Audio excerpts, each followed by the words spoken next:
Good morning.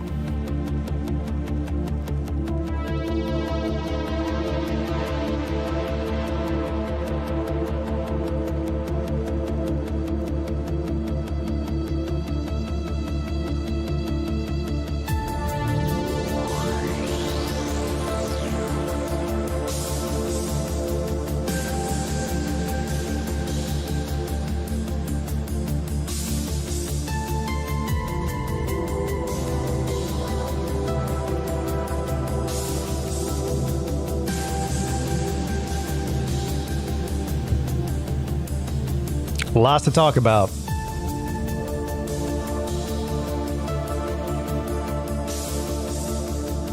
Did y'all miss me? I miss you.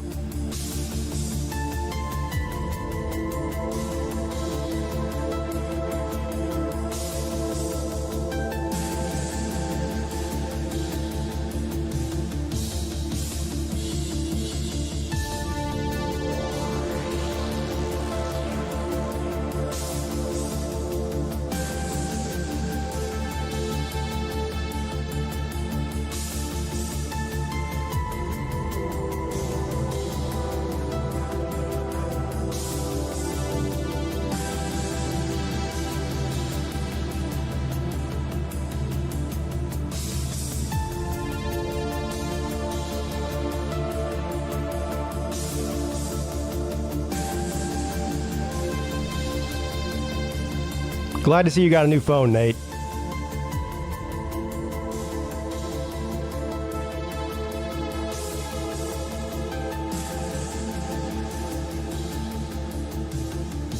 Nate texted me at 7:30 this morning, which I think is 6:30 a.m. his time. He's an hour behind me, right? To let me know that he got a new phone. Now, I didn't even know that he didn't have a phone, so that was news to me.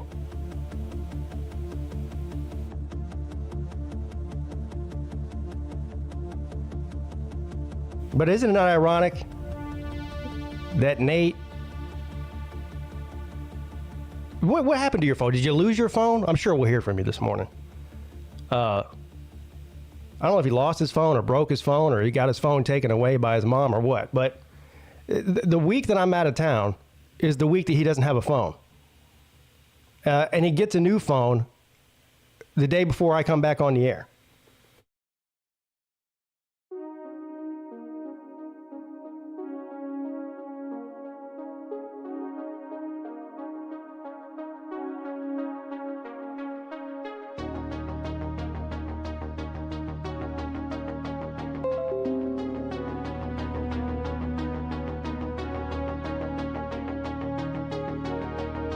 He went swimming. Yeah, get you an iPhone 13 or 14, Nate. They're waterproof.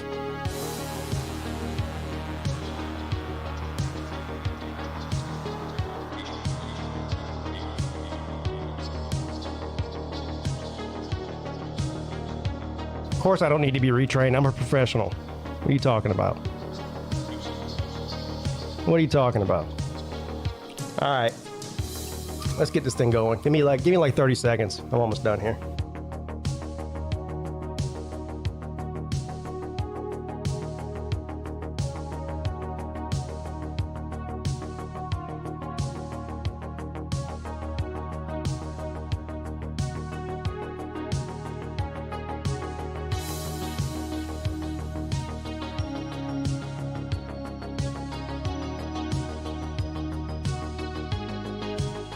I missed a lot, didn't I?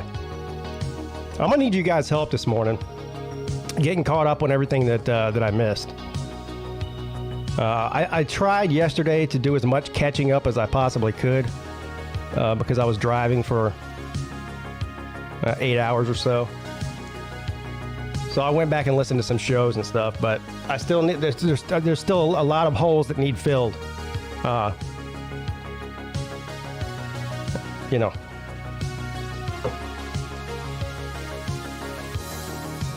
A lot that I need to understand.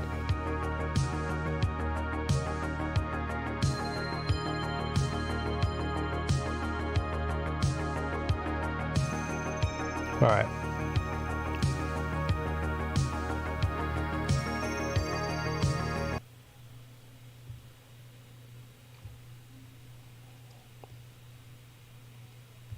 Yeah, good morning, everybody. How you doing? Welcome to the Midday Show. I am your host, PigskinPeete. That's right. I'm your host, PigskinPeete. A lot to talk about today, football-wise, vacation-wise, and YouTube-wise. And like I just got done saying, I'm going to need you guys' help this morning with the StreamYard coming on and filling me in on a lot of the shenanigans and news that happened on YouTube while I was gone. Like I said yesterday, I tried to listen to several shows. I listened to, I don't know, about half of the Lunch Money Show. Shout out to Uncle Lou for doing a Lunch Money Show. I wasn't able to make it on Monday night. That was our last night in, when was our last night? That was our last night in the Keys. So me and Mrs. Pete were out doing our thing during the Lunch Money Show, so I wasn't able to come on. But I listened to about half of that. I listened to the Tiger Cat show, most of that. So I got caught up on a little bit of that, but I'm going to need you guys' help to fill me in on everything that I missed. And it sounds like I missed a lot. I'll talk a little bit about Florida. I don't want to inundate you with 2 hours of me talking about my vacation because in my experience, a lot of times people don't really want to hear about your vacation. It's like pictures of your kids. You know, everyone wants to thinks that you want to see pictures of their kids, but they don't. So I feel like the same way about vacation. I'll show you some pictures and videos that I took from vacation and whatnot, and you can ask me whatever you want. But a quick recap of what we did is well, you saw I did a couple of shows, a couple of midday shows or partial midday shows while we were in Pompano Beach. We were in Pompano Beach for 5 days, I think. Yeah, we went. We checked in Sunday night, and we left on Friday to head down to the Keys. So we were only in the Keys for 4 nights and 3 days. And I pretty much went radio silent once we went to the Keys. First of all of my plans that I had went right out the window. The minute that we left Pompano Beach to head down to the Keys, all of my plans that I had for YouTube went right out the window. And I'll explain all that and how that happened. And also, all of our plans for what we were going to do when we were in the Keys pretty much went right out the window once we got to where we were staying. And there's a reason for that, too. Mainly because our stay there was so short. Like I said, it was only 4 nights and 3 days. So we didn't have a whole lot of time there. But the plan was originally that once we left Pompano Beach, we were going to, that day we checked out, we went, before we drove down to the Keys, we went to the Everglades and did that airboat tour thing through the Everglades, which was, it was all right. I mean, it wasn't great, but it wasn't bad. But anyway, so then after we left there, it was supposed to be about a 3-hour drive from the Everglades where we went to Marathon Key, which is where we were staying, and this resort down there. And so, of course, we had to pass through Miami. And I had mentioned a couple of times that my plan was to stop at Hard Rock Stadium to shoot a video about Miami there. And I was really looking forward to doing that. Problem is, once we got into Miami, it was a torrential downpour. All the way through before Miami, through Miami, and all the way till we got to the Keys, and then it stopped raining once we got to the Keys. So I couldn't stop and make a video. First of all, I couldn't even barely drive. Here's the other thing, too. I've never been to South Florida before. The furthest south I had ever been in Florida up until this past week was Orlando, which is Central Florida. I will never say anything about the rain down there or the heat down there. If you've never been down there, you haven't experienced it. I will never complain about heat in South Carolina again. That is a totally different type of heat. I don't care what the thermometer says. If it says it's 95 degrees, it's 150. The humidity is insane. And when it rains, it doesn't just rain. Every thunderstorm is like a hurricane down there. Now, luckily, we didn't get rained on during our stay, either in Pompano Beach or in the Keys. The only time it rained was at night when we weren't outside anyway, so that was fine, and on the drive. But as far as hanging out at the beach and at the pool, and you know, we went snorkeling and we went bike riding and all that kind of shit. The weather was perfect, other than just being hotter than hell. Well, we didn't experience any rain, but I'll tell you what. When it rains, it pours. You know the saying: when it rains, it pours. When it rains down there, it pours. So, unfortunately, wasn't able to stop by Hard Rock Stadium. Like I said, I could barely drive. The interstate was going about 3 miles an hour because nobody could see anything. So the thought of me even trying to attempt to find the stadium, number one, and then get out and try to park and try to shoot a video in that mess, it just wasn't happening. It just wasn't happening. But we got down to the Keys, and the plan was one day we were going to drive to Key West. Well, that went out the window as soon as we stepped foot at that resort that we stayed at. That place was amazing and fantastic. That place was unbelievable. We're already trying to plan a trip back there maybe next year, just me and Mrs. Peete without the kids. Because I mean, there's kids there and you know, there's kids activities and all that shit, but that's really a place that only adults can appreciate. And it's got to be one of the nicest properties in the Keys. I don't know. I'm sure there's a ton of resorts down there, but this place was ginormous. I don't know how many acres it was. And I'll show you some pictures here in a minute of it. And I posted some pictures periodically on Twitter during my stay there. But this place was absolutely amazing. And it was huge, like I said. It probably, to walk from one end of the property to the other would probably take you about 15 minutes. And so it was, and most of the properties down there in the Keys, if you've never been there before, aren't very big because there's just not that much land. But this place, I believe, was only like 4 or 5 years old, so it's a fairly new resort. But it's a popular place. I know they shot several reality shows there. The guys that were working there were telling us they had a Real Housewives episode down there. The Jersey Shore cast came down there one time, and they shot some kind of show that down there with the reunion of the original Jersey Shore cast members. And apparently Snooki got trespassed from the property. And she was drunk and causing a scene, and the people that were staying there were complaining, so they trespassed her, and they basically told her if she came across a certain line, they put her all the way at the end of the property, on the very tail end of it, and she basically had like a 20-foot space where she could go, and if she crossed that line, then she was going to be arrested. But anyway, the place was absolutely amazing. Once we stepped foot on that property, and we realized we only had 3 days there, basically.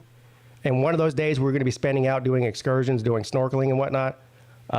We basically just said we're not going to Key West. We wanted to enjoy our time there. It was just too nice not to stay there and enjoy all the amenities that they had.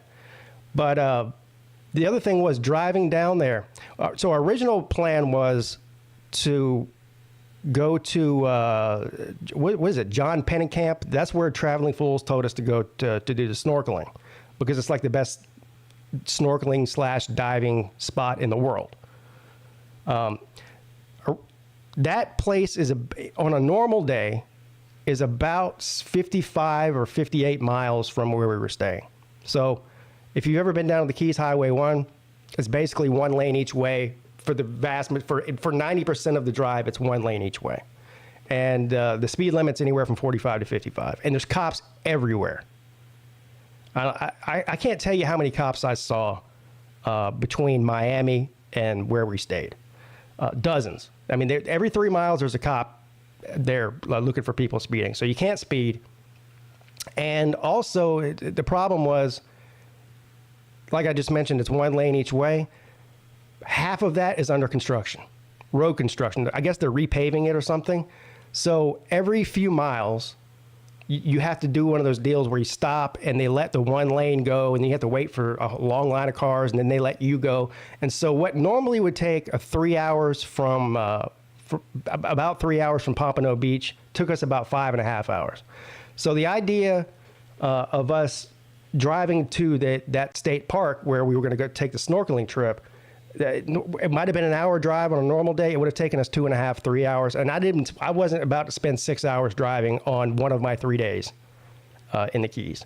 So we found a local place to take us snorkeling, which ended up working out great. It was great. I'm sure it wasn't as great as what Traveling Fools told us to do. I'm not saying it was, but it was still pretty damn great.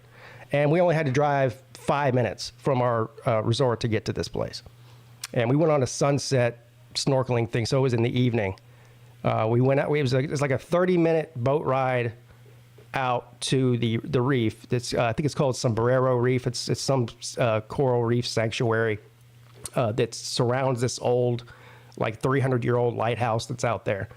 And so it's like a 30-minute boat ride out there. You snorkel for whatever it was, 2 hours, and then it's a 30-minute boat ride back during the sunset. And they pop champagne and do a toast and all that for the sunset. It was good.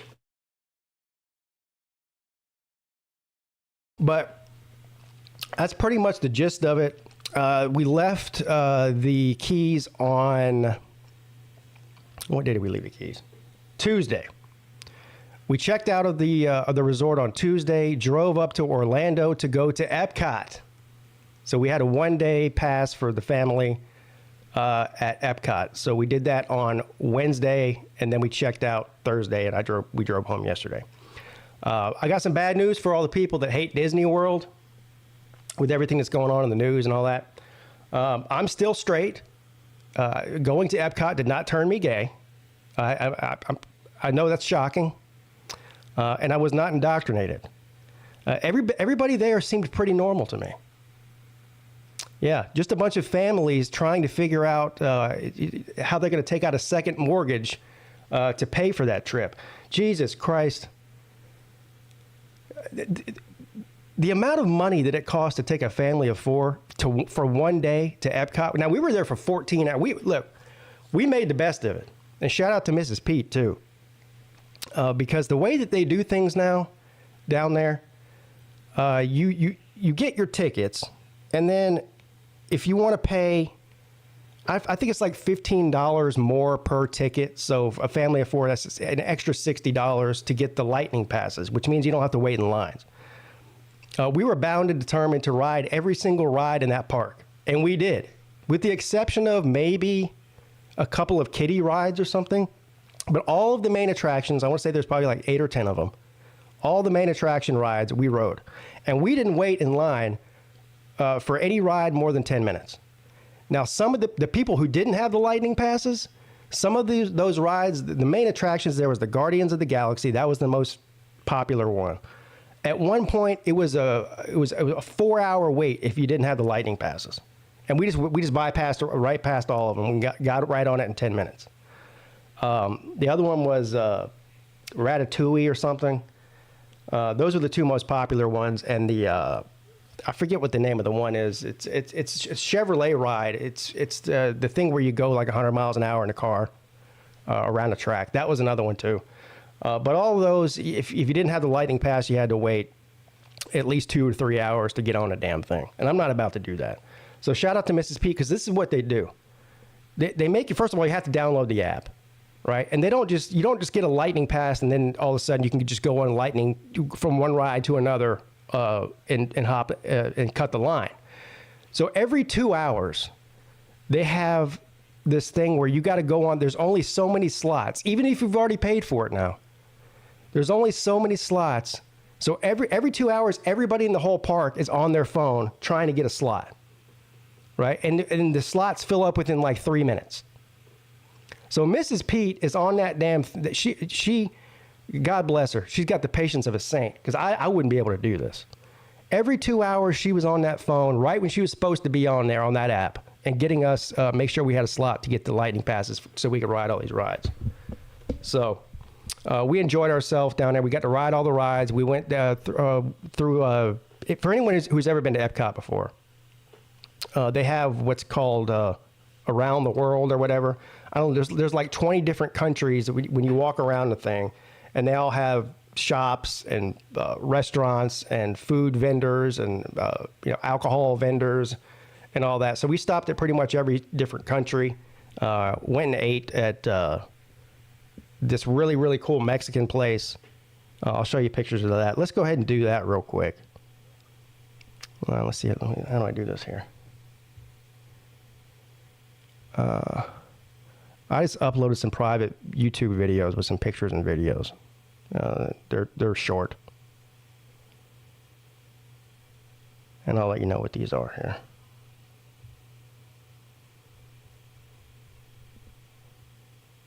All right. What is this? Oh, that's obviously the Epcot ball. That's in China at Epcot. Peete Jr., a repeat with a giant sombrero. So this right here is inside the Mexican place that we ate lunch at.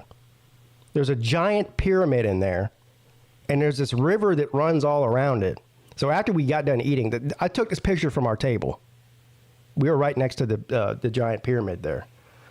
But after we ate, you get on these little boats, and it takes you around the restaurant and around the pyramid.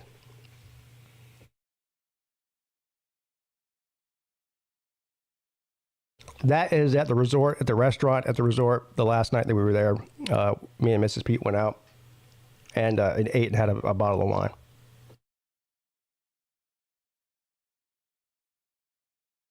This is all from the resort that we stayed at in the Keys. Now these things were everywhere.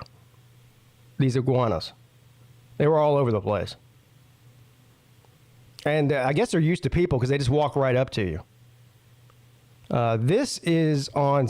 There's a bridge. So between Marathon and I don't know what the next key is south of that. So this is headed south. Anyway, so this is the original bridge that took you from Marathon to the next key south of it. I guess it's been shut down for some time now. It's called 7 Mile Bridge. It's 7 miles long, obviously. But what they did was they built the new bridge next to it where you drive, and they just kept this bridge up. And what you can do is you can walk it, jog it, or you can rent bikes. Or in our case, the resort we're staying at gave us 2 hours free bikes ride. So we got up. Me and Mrs. Peete hopped on these bikes and rode this whole bridge back and forth one day. And it was, see, there's the bike. That is a shot from one of the pools. There's 5 pools at this place. And also, for anybody who's ever been to the Keys, there's not really any beaches there. So this is, I'm assuming, a man-made beach. There's 2 man-made beaches on this property. We're all the way on the south end of the resort here in this picture. I'm actually standing in the pool area, the big pool, taking a picture outwards at the ocean there and the beach. There's Peete Jr. looking like John Lennon. And then that's me and Mrs. Peete. That's actually in Pompano Beach there. So there's that. Where are we at here? Got a couple of short videos here. See if the volume's up. Yeah. So this is the beach bar area at the resort in the Keys. So I'm actually sitting at the bar while I'm taking this video.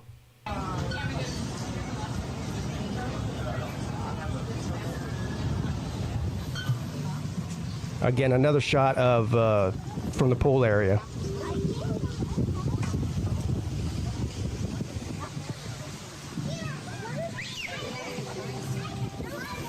Now, luckily, this pool right here was cooled. The other pools weren't, so they were like a sauna or like a jacuzzi, hot. But this one's actually cooled, so the water felt good. This is us on the way back from snorkeling during the sunset thing, and I just got a video of this yacht that was just parked out there. because I thought it was cool.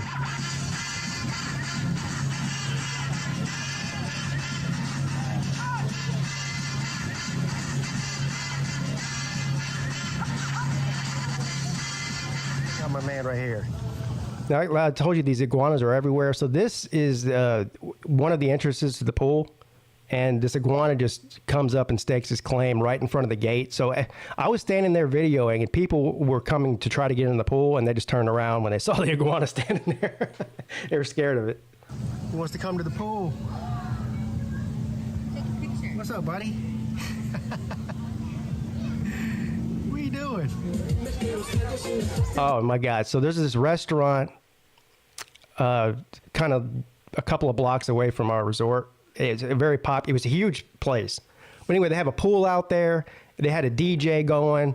I think this was on Sunday afternoon. Yeah, it was on Sunday afternoon. They called it Sunday Fun Day. Anyway, we sit down. We go in there to eat. We're on this like patio area that overlooks the pool. And this guy, I don't know, we were there for probably an hour and a half. This guy did not stop. All he did the whole time was dance around the pool. He was feeling good. This guy was on something serious here.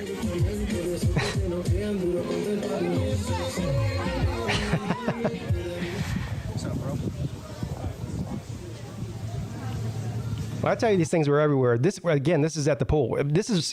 I'm right next to our pool chair. These things just walk right up to you. Dinosaur.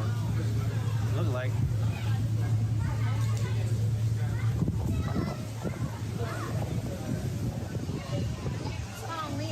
What's up, bro? He's getting mad at me. Look at him. He's got a headdress. He's got an iguana headdress. He's gonna fight the shit out of you.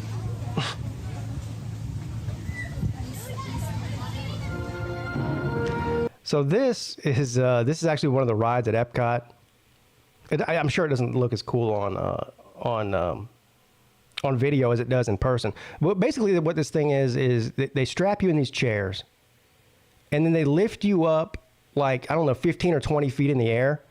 So I don't know, the way that the chairs move, it makes you feel like you're flying through this thing, and it's like a 180-degree screen. So it's not just in front of you; it goes around the sides too. So it looks like, if you look to your left or your right, it looks like you see. You can't see hardly anything of what I could see in person on this video. But this was actually a pretty cool ride.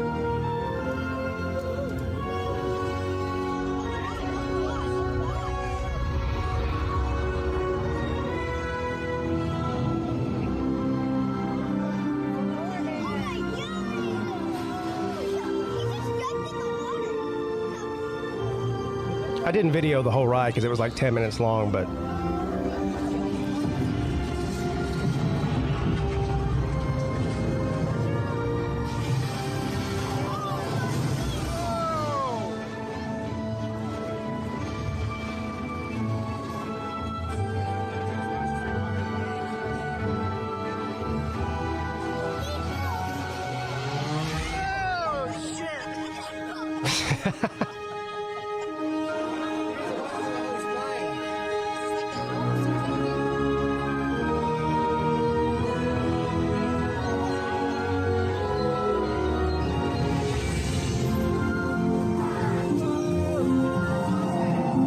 see, Luke says he waited for 2 hours for this ride. Yeah, this is a popular one too. We were on in 10 minutes.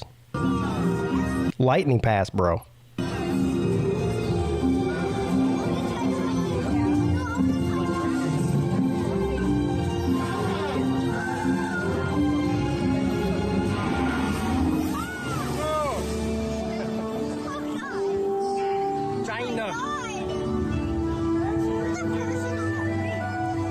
I was looking for Volusia out there.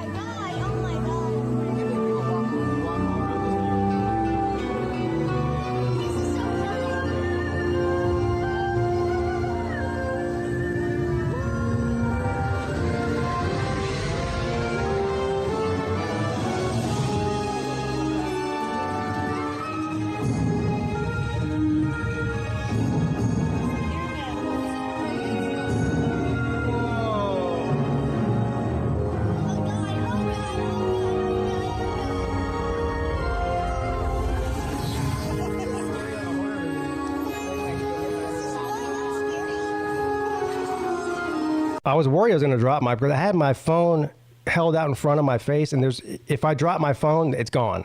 Because again, we're in this room, but it's like we're up a good 30 feet, and I don't know what's below us.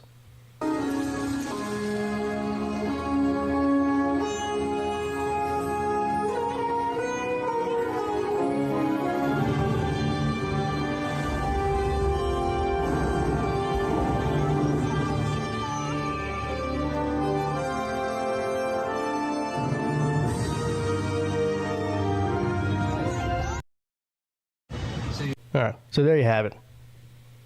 I got some more pictures and videos too, but I didn't want to make this show a whole recap of the vacation. So there you have it. Now, as far as the football news, of course you saw I made a couple of videos when I was in Pompano Beach about this is what the news came out about Florida State saying that they were trying to find a way out of the ACC. Clemson got lumped into that, and there was a lot of discussion going back and forth about the grant of rights and how this could happen. I guess there's a deadline that somebody made up of August 15th. If they want to leave the conference and join by 2024, it has to be by August 15th. So there's still people sitting around waiting on that date to come up to see if Florida State's announcing that they're leaving. I'm here to tell you they're probably not. About a 99% chance that they're not this year. And probably not next year either. But anyway, enough of that. So while I'm gone, then the ACC starts talking about expansion to combat this, to keep the Clemsons and Florida States from trying to leave or wanting to leave, because it's not. Look, whether you think it's going to happen or not is really irrelevant at this point. It's a bad look for the conference when two of your, well, at least one. Clemson, not so much, has not been very vocal about it. Although there was some things that Dabo Swinney said that were very presidential-like. And when I say presidential-like, I mean saying a lot without saying anything. During one of his press conferences this past week, they asked him about it, and he says it certainly seems to. I think somebody asked him about what the super conferences and the conference realignment, and he said it certainly seems the way that's the way it's going. But then he went right into the coach speak with I don't have anything to do with that. I'm just a football coach. My job is to get the team ready to play Duke, all that whole thing. So he really didn't say a lot. But the conference expansion thing is interesting because if the ACC is going to survive, not survive. Not that they won't be a conference, because they still could be a conference without anybody leaving. But to keep up financially with the Big Ten and the SEC, or even in the same stratosphere financially, they would have to expand. I'm not against the expansion idea to keep the conference intact if they can't get out of the grant of rights. The problem is the teams that they're talking about bringing in. Now, if you were to somehow get Notre Dame to come on board, that would do wonders. But that's not going to happen.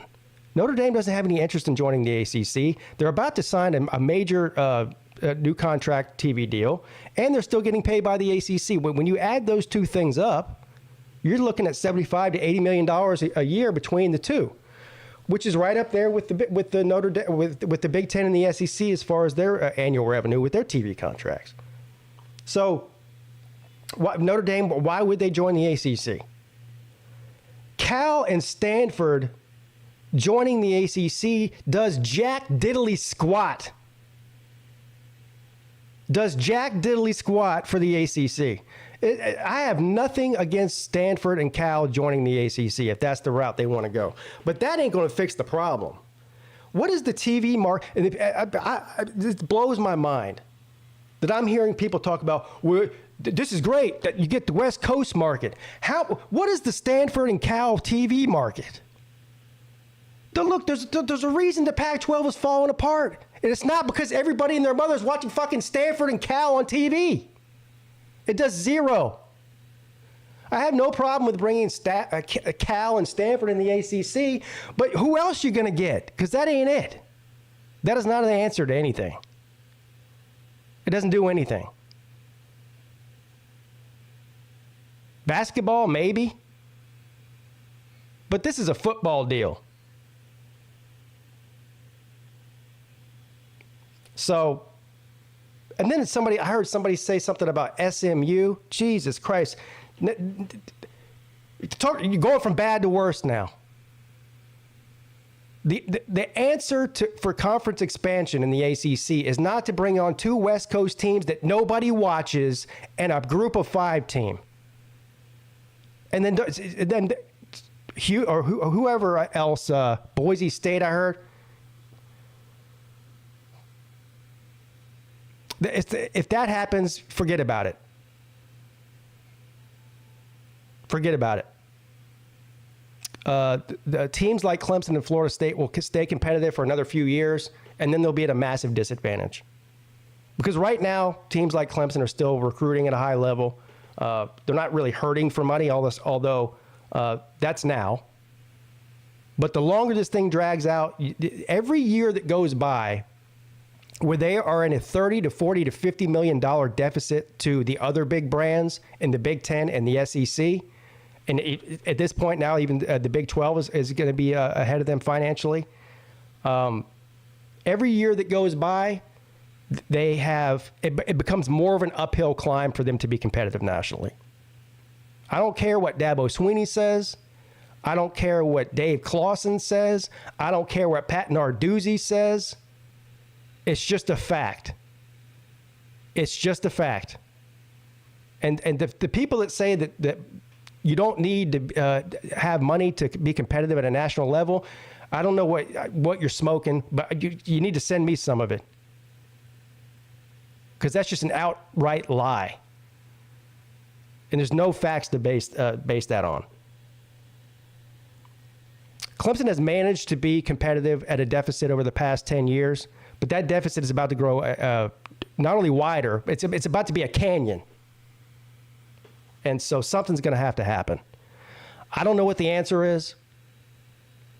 I don't know what the answer is, but if I'm Clemson or Florida State or anybody that has any sort of want to be competitive nationally and not just be a middle of the road Power 5 team in the next 10 years, you've got to try to figure out something to get out. Easier said than done, obviously. I still stand by what I said 2 weeks ago, though. The grant of rights is a major chasm, a major hurdle to get over.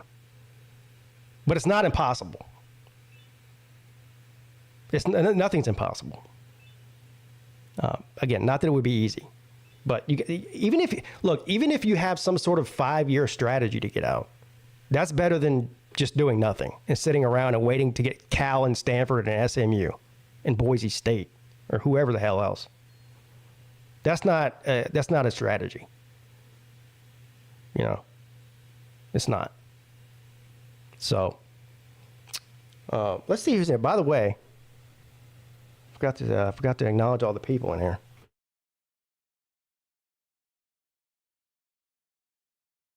Who we got in here? Colby's here. Matt Dummett. T. Davis. What's up, T. Davis? Stingray. Captain Trips. Let the Big Dog Eat. Slim Shady Canes. Nate the Great with his new phone. John Serrain. Battle Angel. Nick D. TV. Pete Magaha. Goose Sports is in the house. Luke.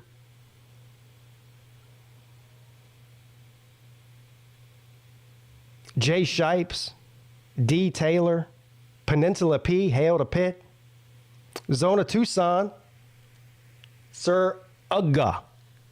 UGAAA. VicTube is here. Chunky D33. Seminole Seth says, what's up, Pete? Go Noles. PR Sports. J. Roddy. Did you enjoy the heat in Central Florida? No. South Florida was worse, though. South Florida was worse. Rob Sanders, one half of the Rob and Kale show. What's up, Rob?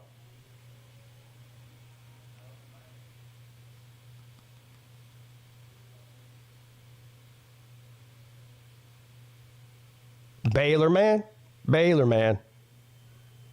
How many days till college football, Baylor, man? It's only 15 days? Yeah, 15 days. Tennille. Vandy Dandy. Florida State and Clemson will announce they're leaving before the new moon phase cycle on the 15th.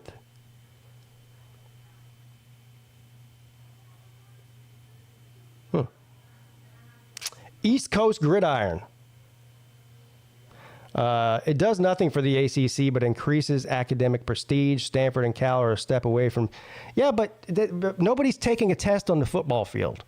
And nobody's watching a football game because somebody made a fucking A on their paper.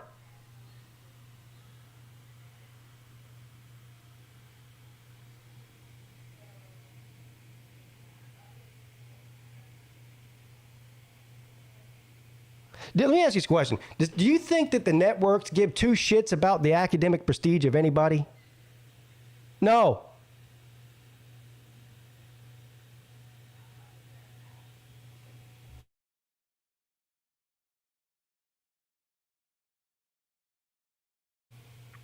What's up, Brad Pitt? Craig Corbett. Can we just play one season with the new playoff format before everyone freaks out about the ACC? Well, yeah. First of all, we're not going to have a choice, but for that to happen.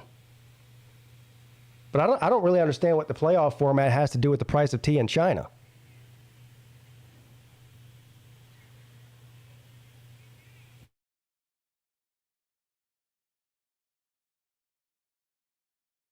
Yes, yeah, volleyball. Yeah. I don't feel well.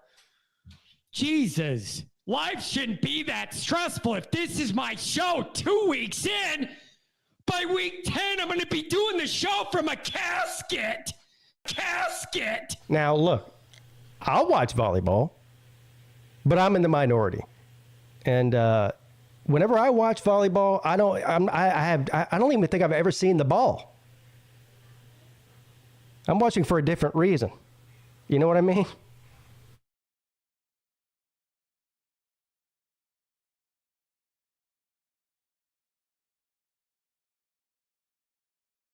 Yeah, I'll be sitting around waiting with bated breath to see what happens on the 15th.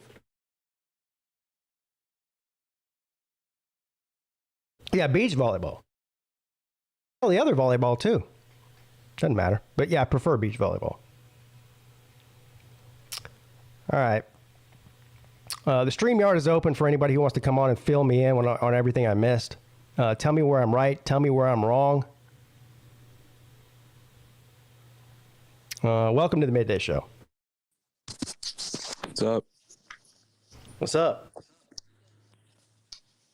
I heard some stuff is going on in college football.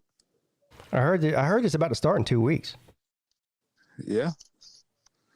I heard Carolina's defense is looking better too. Who'd you hear that from? Let me guess. Mac Brown said that? No, it's people that were at practice. Oh, practice. The media. Practice? Yeah. We're talking about practice. Yeah. I mean, that's all we have to talk about. Oh. Yeah. Everybody's great in practice. When's the last time you ever heard anybody say, 2 weeks leading up to the season, man, everybody at practice looks terrible. Everybody's an all-star at practice. This is the first time in years that our offense hasn't absolutely slaughtered the defense. So I guess that's something. Oh. So what you're saying is the offense is no good. Well, who knows? Maybe the defense is good. It's training camp. We don't know. Slim, what's Miami's practice looking like? They're looking good out there? No. No? It looks like Miami. Oh. Well, at least he's honest. Well, I mean, normally I am, but, you kind of hit the nail on the head with, number one, it's practice. And then number two, you don't completely turn your team around from 5 wins to 10 wins in an off season. I'm sorry. The Miami fans are telling me different. Yeah, well, Miami fans are smoking fucking bath salts. We know this to be a fact. I can attest after being in Miami last week that heat does affect your brain. But apparently not as much as the weather in Columbus, Ohio. No. Well, it's the opposite. I think the cold weather affects them in a negative way, and the heat affects the Miami people in a different way. And by the way, can I ask you a question? What is wrong with the? Shelves. Yeah, I don't know what that sound is. What is up with the Florida interstate system and the racket that they have going on with the toll system down there? That's a Jeb Bush thing. Listen, I'm sitting around waiting. I'm gonna be checking the mailbox every day for the next few weeks. I guarantee you, I've got at least $500 worth of fucking tolls that are coming in the mail. They don't have toll booths down there. If you take the Florida Turnpike, which is really the quickest way to get anywhere you're going, so you kind of have to. They just take a picture of your license plate just for riding down the interstate and mail you a bill. Do they have toll booths anymore? No, not down. I didn't see a single toll booth, but every 3 miles they were taking a picture of my license plate. Do they have toll booths anywhere though? Like, I've never seen a toll booth. Yeah, there's still. It's always I getting a still picture see taken some. of your license plate. There's toll booths all throughout South Carolina. I don't know. Yeah, and you still see some. Like majority of everybody's switching to those cameras, but they'll still have like one booth going in either direction. And I know just because I couldn't get over in time, and that's the other thing too. I think they do this on purpose. There'll be like a toll and like 0.2 miles. There'll be a sign. Well, if you're in the left lane, you're not getting across 6 lanes of traffic to get to that toll booth. So I didn't get off, and so I rode through the. I went around the toll, and of course to take a picture, and that costs you 5 times as much as if you went through the toll. The whole thing, I was pissed riding through there. It's not a hard thing to do to piss you off, though. No, it's not. But anyway, what happens if I don't pay those? Or like, did they put a bench warrant out for my arrest next time I go to Florida? No, they'll have the authorities pick you up in South Carolina. Oh, they're gonna come to my house and arrest me for unpaid toll tickets in Florida?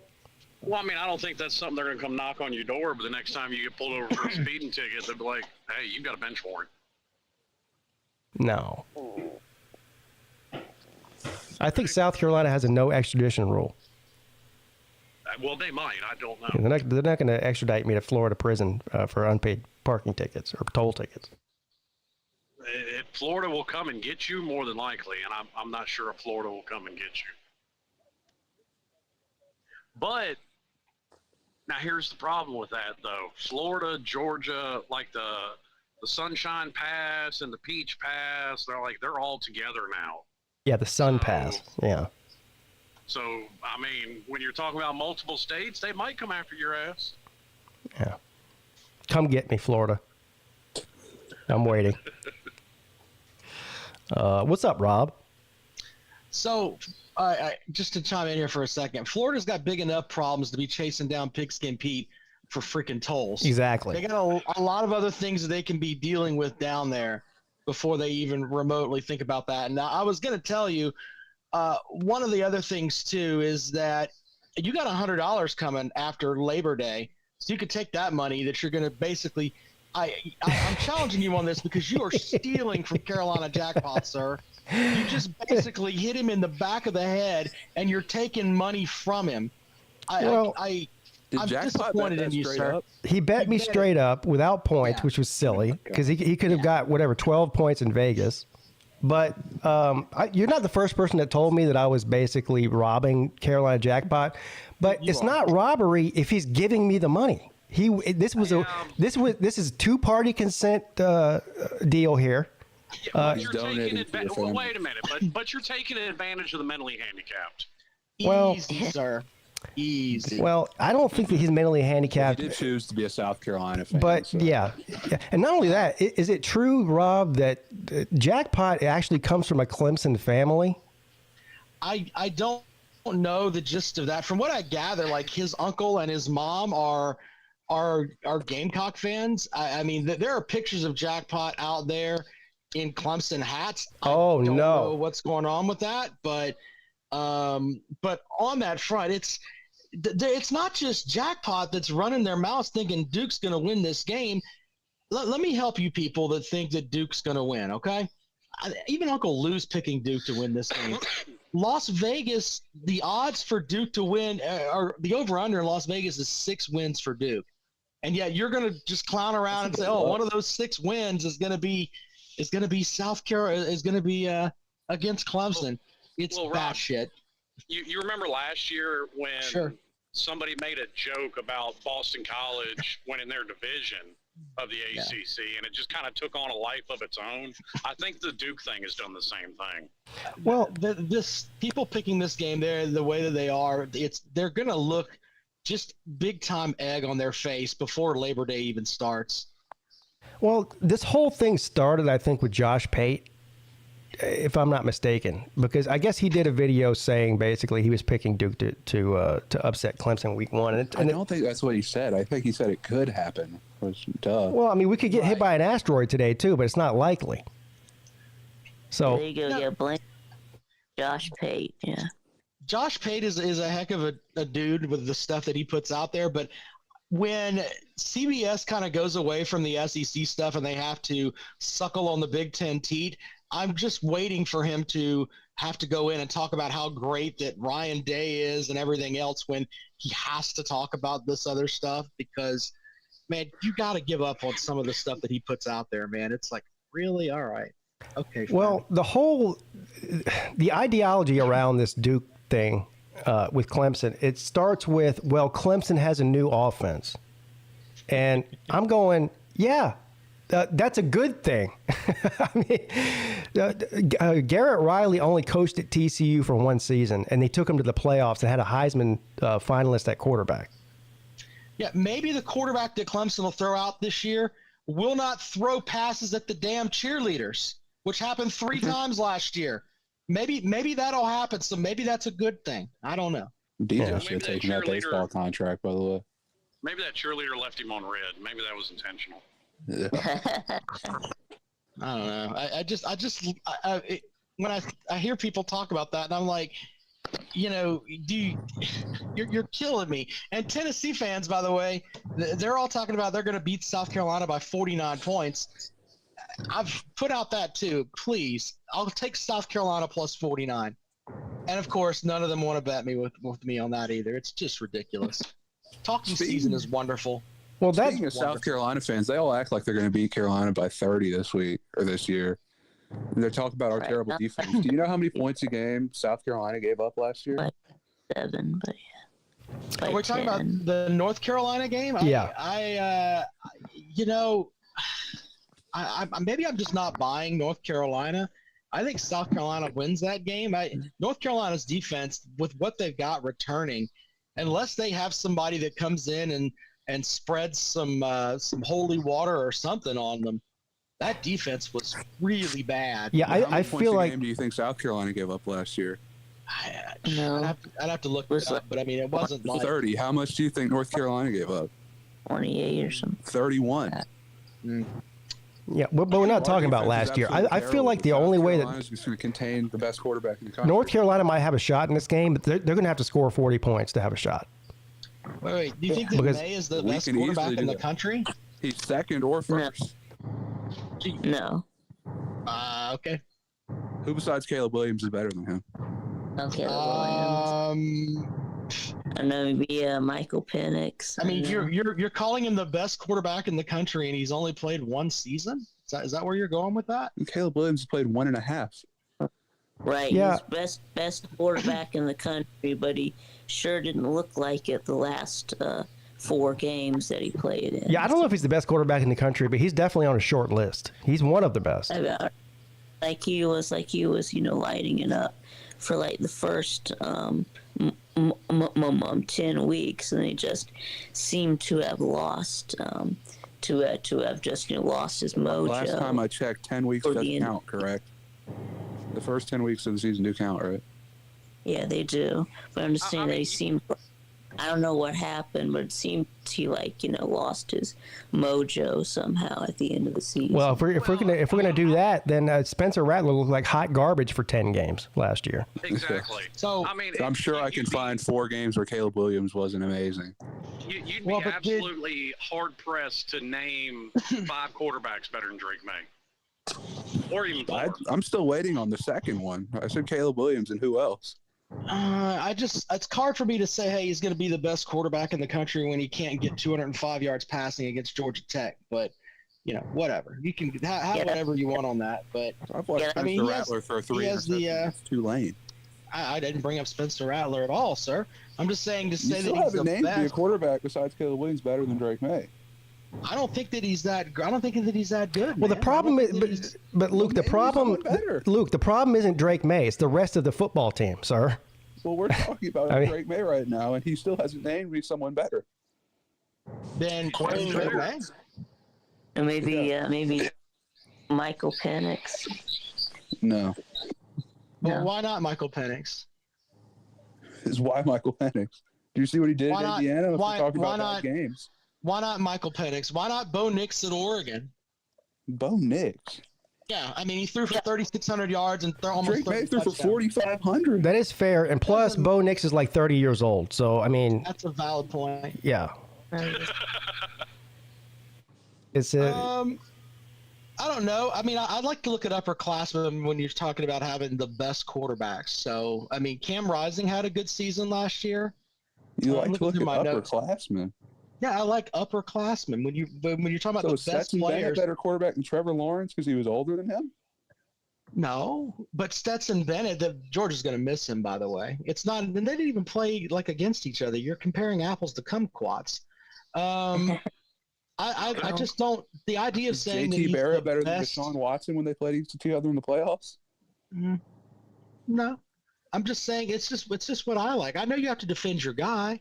I get that. Yeah, I mean, and that's the only guy you've got, by the way. So I mean, he'll go as far as he takes him. I'm not a North Carolina fan, and I'm kind of with him on this. Mm-hmm. Well, hold on. Let's make this. If we're comparing apples to apples, what's more likely? Duke beating Clemson week 1, or North Carolina beating South Carolina week 1? North Carolina beating South Carolina. North Carolina's favored by Vegas. I'm not being some delusional fan. What is it, like a 1-point line? It's like 2.5, I think. I think it opened at 1. Hey, you think Jackpot would do double or nothing? We bet both games. Why are you trying to rob Jackpot blind all the time? He just got off his vacation. He's got money. Double bet. Yeah, he's trying to make up for all that money he spent on his vacation. Yeah, well. Got to pay those tolls. Yeah, You don't want the Florida PD coming after you. Yeah, what are kumquats? It's a fruit. It's a fruit. Okay. It's what you get when you mix a kumquat and a pussy willow.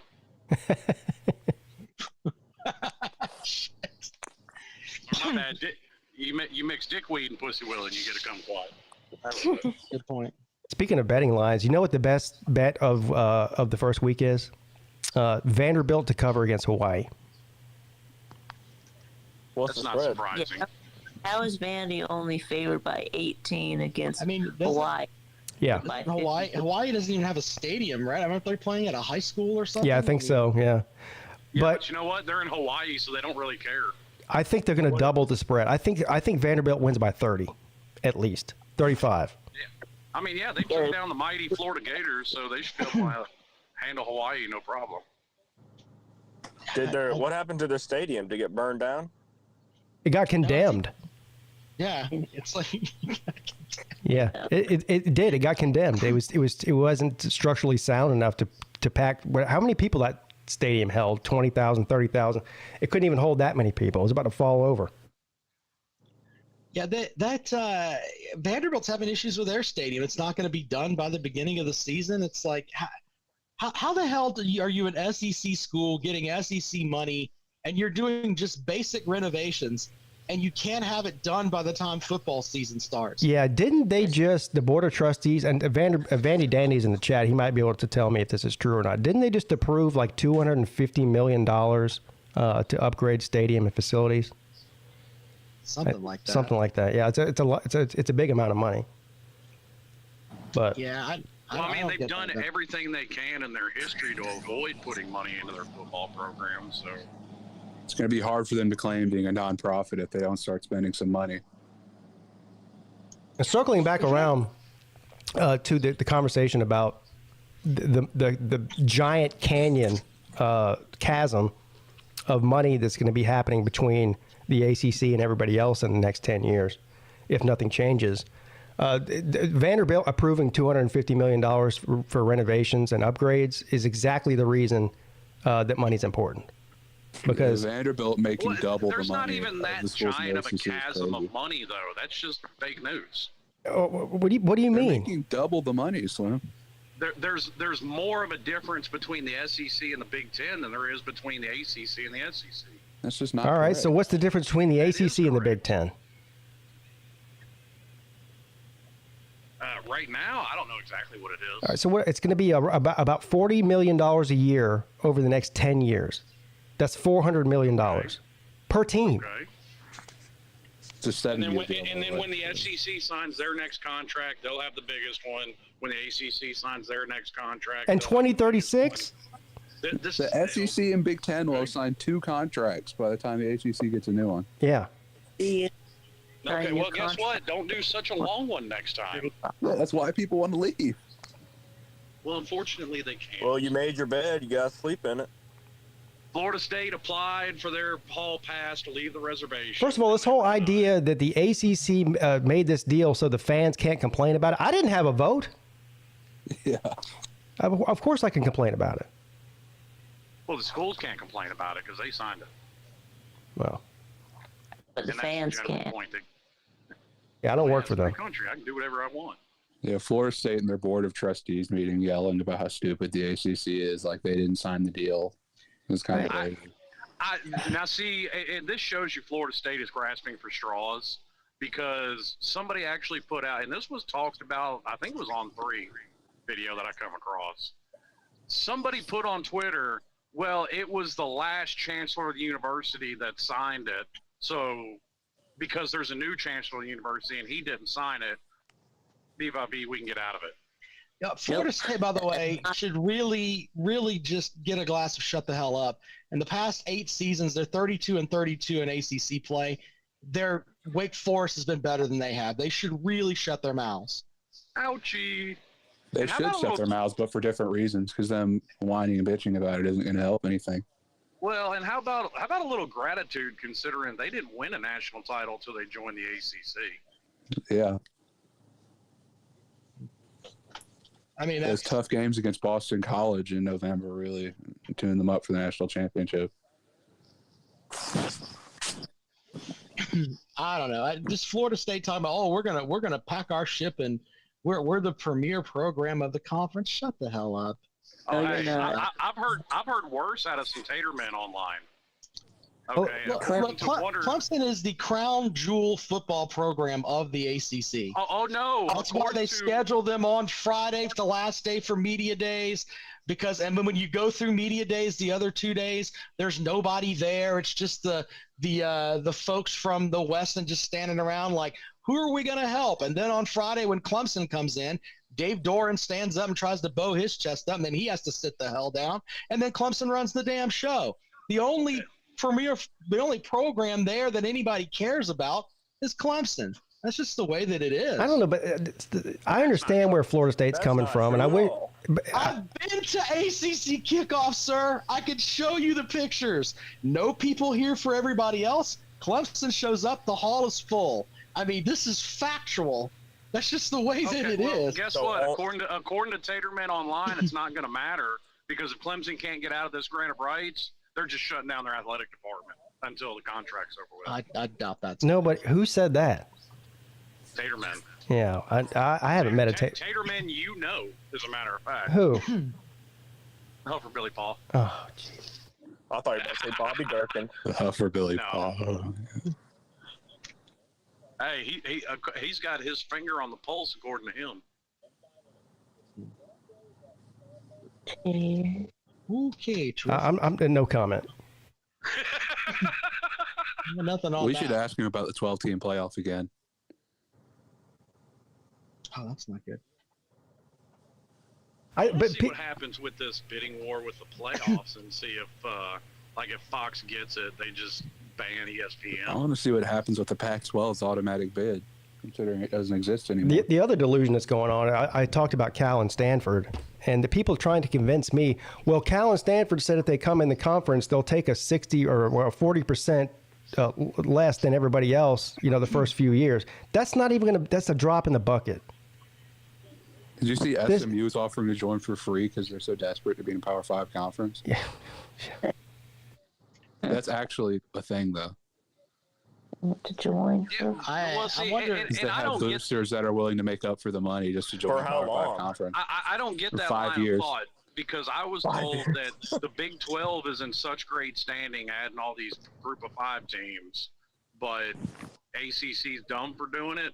Yeah, if the Please explain ACC that to added me. Cal, Stanford, and SMU, they'd be a better conference than the Big 12. I mean, that's okay. They kind of are now. I mean, what does the Big 12 have? The Yeah, ACC they does. still are. Big ACC is a better conference than the Big 12 right now. There's no brand power in the Big 12 whatsoever. The Big 12 is a group of 5 conference with recruiting-wise without Texas and Oklahoma. I'm just wondering, if SMU can say something like that, and they can even turn even the media coverage to that. I mean, why isn't schools like I don't know, East Carolina, places like that, aren't they saying, "Hey, we want to join too"? Because East Carolina doesn't have oil money behind them. That's probably valid too. Well, the Yeah, fact I mean, that if UCF is a valid team to add to a group of 5, well, while UCF was on their dynamic little run, Memphis was right there with them. So why isn't anybody going after Memphis? Because you might get shot in Memphis. well, it's all about You might TV get money, shot in and at least 90% of the UCF has a TV market. I don't know about SMU. I doubt they do. Well, isn't UCF as far as enrollment, the biggest school in Florida? I think that's part the of biggest it. school in the The nation. biggest school in the country, yeah. Yeah. So maybe that has something to do with I it. don't think they have a passionate alumni base, though. I mean, They don't. or a rich alumni base. Well, they have numbers though. Yeah, they have a lot of them. Yeah, it's that old adage: you get everybody to give $1 and they're good.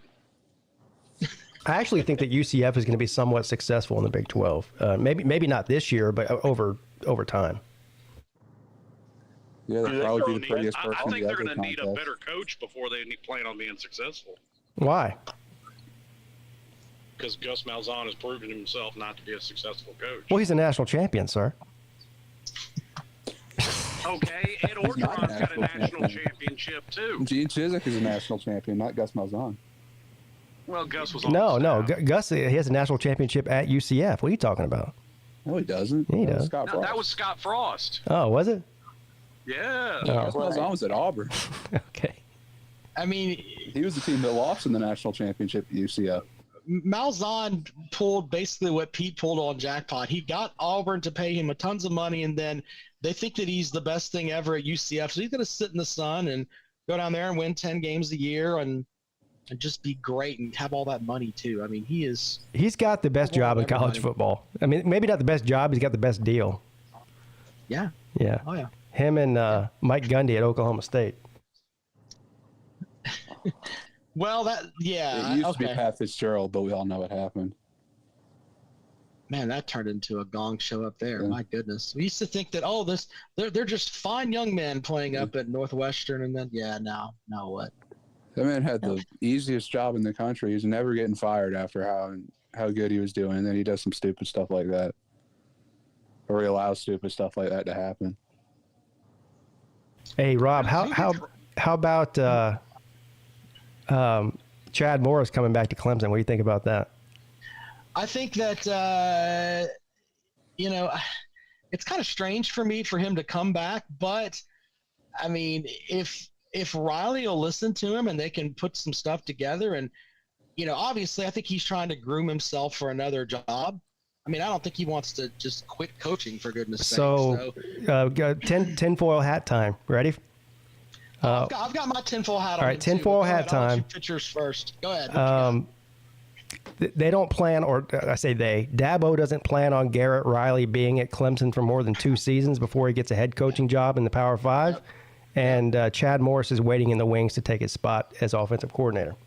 That is not tinfoil hat, sir. That is a very viable statement because Riley will be there 1 season, maybe 2 at the most. That's what I think too, yeah. And then all of a sudden, I mean, hey, we need an offensive coordinator. And then Sweeney's, I've got a guy already.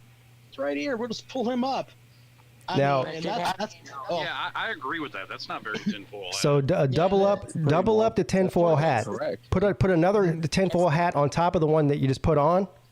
Ryan Day goes 9-3, gets fired from Ohio State, and Garrett Riley gets the head coaching job at Ohio State. Wow. Ohio State would probably hire a sitting head coach.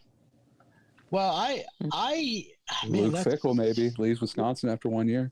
You might be right about that. I'm big on the fact that I think that Lane Kiffin's going to end up at Alabama, and I think that it may be in a season, maybe 2. Dabo's going to be at Alabama. Just see wait. Yeah, right. Dabo left that shithole. He's not going back there. Oh, okay. When are people going to realize that Lane Kiffin's just a mid-head coach?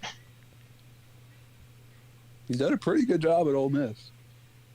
He still Has has he, though? a sub-500 record as a head coach, if you count in his NFL time. Is it Mario Cristobal still have a sub-500 record as a head coach? Is he mid?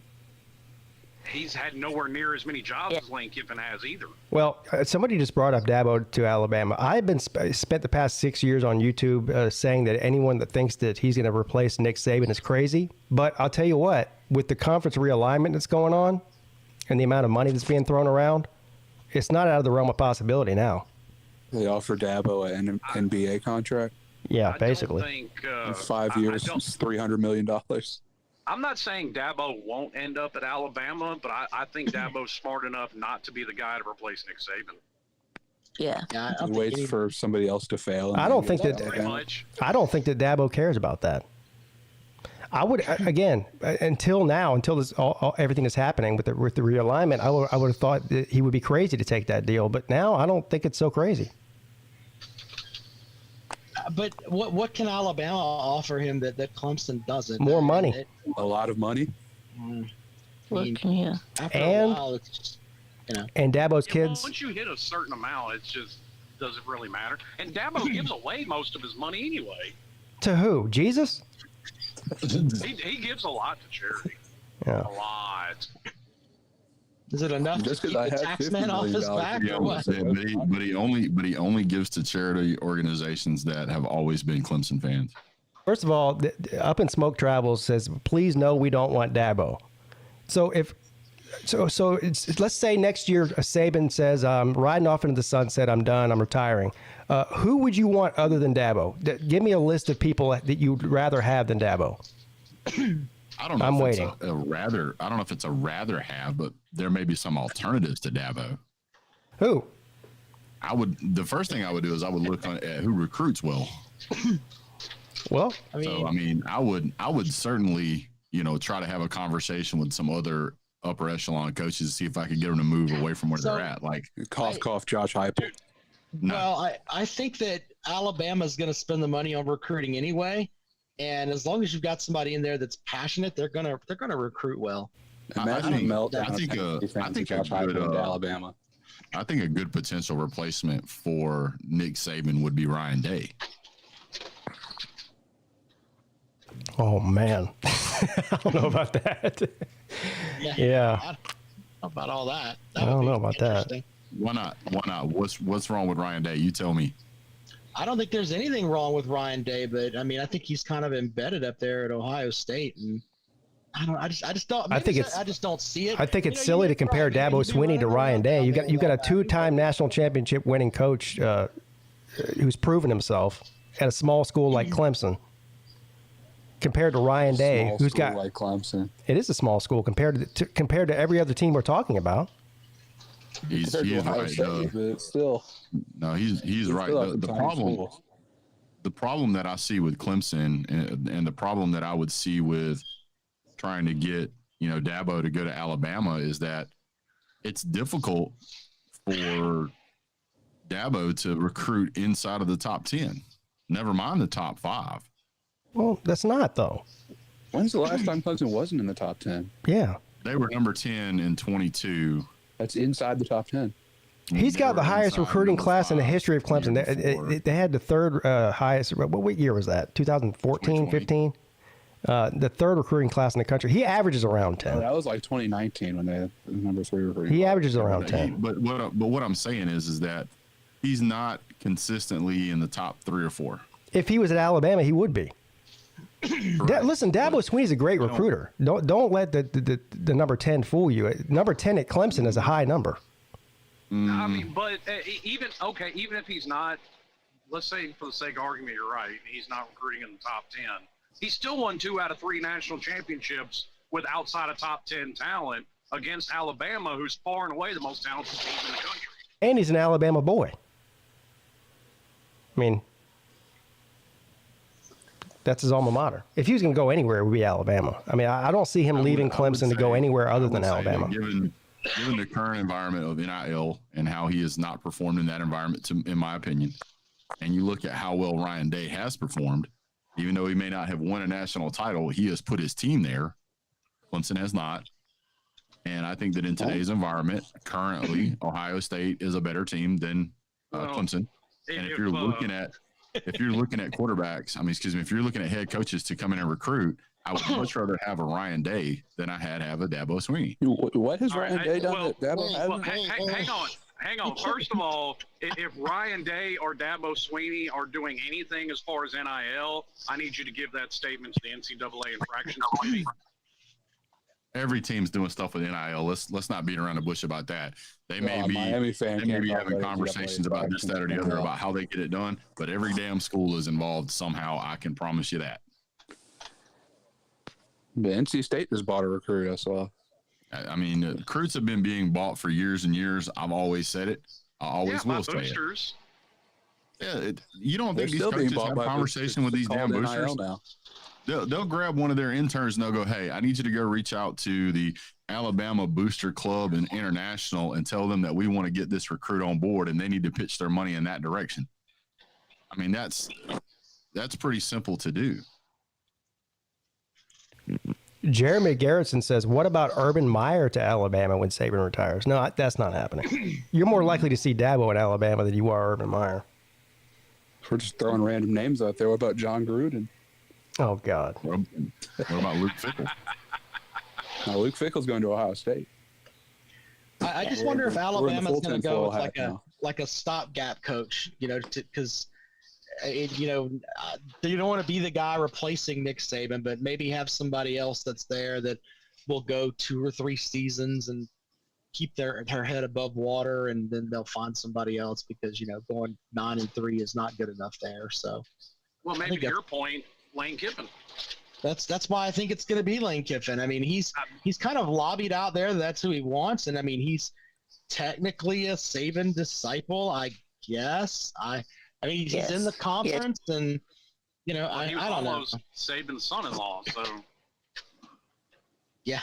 Well, when you want to talk about, I mean, Dabo Swinney played football for Alabama and he played football for Clemson, but the thing that I would point out about the difference between Ryan Day and Dabo is that Ryan Day has played for Florida.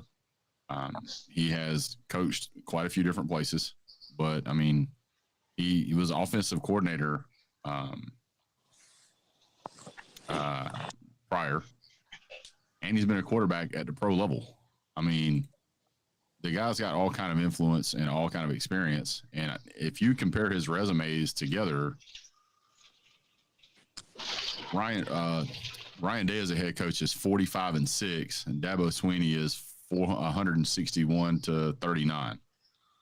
Right, but you have the whole thing of okay, but on August 11, 2023 at 11:16 in the morning, Dabo Swinney is a far superior coach to Ryan Day. It's not even close.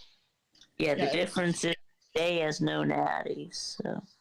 Yeah, the national championship thing is there with less talent, and Michigan has been handing Ryan Day his ass the past 3 seasons. I mean, he can't get out of his own conference. I mean, you got to hold that against him too. So, I'm just telling you. I think that if you look at recruiting and you look at the mindset of the two coaches, I think Ryan Day is a. Well, first of all, Ohio State recruits that. itself. Winning. I don't even see how that's possible when you're handed a team from Urban Meyer that's playoff ready. You're handed Justin Fields on a silver platter, and you still manage to fuck it up. So what you're saying is that whenever you're the head coach of Clemson and you have a playoff ready team and you fuck it up, that's better.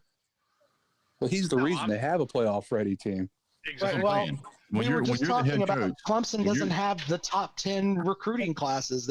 When they get to the playoffs, and it's funny to watch like the media run their mouths about Clemson and the last national title they won when, Tim Tebow almost had a stroke sitting next to Paul Feinbaum when they just manhandled Alabama. Well, they don't have the talent to be here. Yeah, They look, don't have the- Ohio they State got is the always in the dexterity. conversation. The only reason that Clemson's in the conversation is because of Dabo. That's fair too. I don't know that they're in the conversation anymore. That's the problem. What? Of course they are. Okay. Not this year. Not last year. I can't take you seriously. Not last year, you're right. Not the year before that, but why not this year? What do you mean? Why not this year? Oh, I'm asking you. Name. It's pretty easy to see. There's more than 4 teams that are better than Clemson right now. No, Right. it's not. Yeah. So being I the would fifth say- best I would team in say the country Georgia, isn't in the mix. Is that what you're No, saying? Clemson's not in the mix. No. Well, you But just no. said 4. You said there are 4 Yeah, I can teams name, that I are can name better. 5. I can name 6. You don't think so? You don't think that Clemson could potentially make the playoffs this year? TCU could potentially make the playoff. That's not what we're talking Well, about. that's in the conversation, isn't it? And When you stop it with the TCU. You're comparing Clemson to TCU is ridiculous. No, I'm serious. When you're looking at teams that you look at what they've got to go up against versus how they have played recently, which teams do you think are stronger in the power rankings? You would easily say Georgia's better. You would say Ohio State. You would say Michigan. There's You 3 usually out of say 4 Ohio already State? gone. What? Yeah. Who's playing quarterback for Ohio State?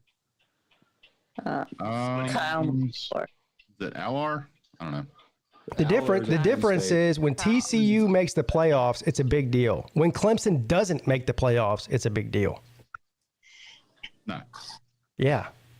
Name a team out there other than Alabama that has more playoff appearances and playoff wins than Clemson. There isn't any. I'd say you guys are what? 6 and 4? Yeah.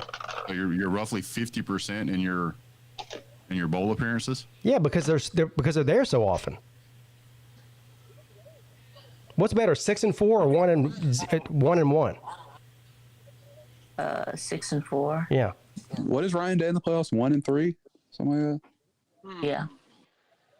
Yeah. Something like that. But here's the piece that you guys are missing. 1 and 2, I think. But, It's yeah. at least the 1 and 3. The entirety of college football is changing, and it is going to, and it will now forever be based on recruiting more so than ever because of the NIL deal. Used to, you could get players to come to your school and say, oh, we love Clemson here, or we love Ohio State, or we love Georgia, we love Alabama, and we can put players in the NFL and you can make your money there. That's all well and good. Those days are gone. So development doesn't mean anything is what you're trying to say? What I'm saying is that whenever you've got an 18, 19-year-old kid who's looking at a Georgia or an Ohio State or an LSU or a Michigan or an Oklahoma team that put just as many players in the NFL as Clemson does, and you say, we're going to offer you X amount of money because we get more TV time or more beneficial TV time, however you want to say it. When your recruiting rankings keep dropping, it is only a matter of time. Clemson's recruiting rankings are not dropping. Okay, so by your logic, then Arch Manning went to Texas not because Sark's system is going to let him put. How up many best teams numbers on an annual because of basis money? out recruit Clemson and don't even hold a candle to them? How about Texas A&M? What about Why don't we Texas? talk What about about them? Texas Where A&M? They have 5 stars all over the place, and they couldn't win but 5 Well, games last year. And I They made had that money point- too, right? I made that point on the ACC show. If it all came down to nothing but money, Texas and Texas A&M win every national title forevermore. I don't nobody's disagree got with as much you. money I don't as them. disagree with you. I don't disagree with you one bit. But what I am telling you is that this is going to get even more lopsided as we move forward. It's going to get worse and worse and worse. And your bigger money schools with your bigger TV markets are going to have more money through NIL and through TV contracts and all this other stuff to get players. Clemson is slipping away. Not yet, they're not.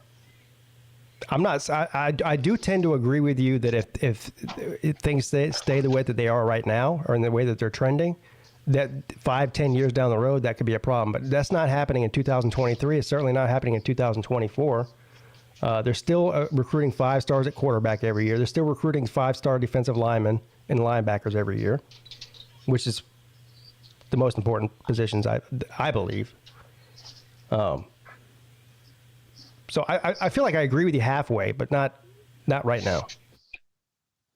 This is what I'm saying, and just and try to take your blinders off for a minute and stop. And I'm not saying you specifically. I'm just saying in general. Stop looking at the success that Clemson has had and look at where the program currently sits and the direction in which it is going. That's where I agree with you. The program isn't declining, but the assets around it, based on the conference and situation that they're in, are. So I agree with you there. I mean, we're also assuming that Clemson's going to be in the ACC 10 years from now, and I'm not sure that's going to be the case. Whenever a program like Clemson, and I like the Clemson program. I rag on Clemson, but I like Clemson. I don't like Tennessee. I like Oregon. I don't like USC. I'm indifferent to Miami. I like LSU, except when we play them. I don't really like Oklahoma. I don't really like Ohio State or Michigan. I do like Texas. I like Georgia. And as long as we're not playing them and it doesn't affect us, I like Alabama. But when I look at the direction the program's going, if I was an Alabama athletic director and I'm looking at which programs are out recruiting other ones and are heading in an upward direction, I would not take Dabo Swinney over Ryan Day. And it is because of the directions both programs are currently going. So you realize the past 4 Clemson classes, as far as recruiting goes, they average out to about 7. So over the last 4 classes, so being in the top 7 doesn't mean anything. And the next and at least the next 2, we can't really see that far down, but at least the next 2 are also trending in that same direction. So it's the decline that you're talking about, Brett, is the issue that I have. There in the foreseeable future anyway, there is no decline in recruiting. I mean, and if we're talking about ability to recruit in NIL, then by your logic, Miami's in a better state right now than Clemson. You guys aren't even in the same stratosphere as a Clemson right now. Not to be, but we just out recruited them this past year. I'm using your own logic, sir. Yeah, and they have more NIL money. Okay, you out recruited them. Yeah. Yes. Yeah, and we have more NIL money. Correct. You have more NIL money. So 1 year your program did better in recruiting. What was your overall record last year? But we're trending in, according to you. I mean, you're basing this downtrend on 2 years of Clemson football where they still won 10 games. They won 11 games last year. 11, that's even more. If you really want to take the record of a coach's first year, I mean, didn't Kirby go 7-5 his first year?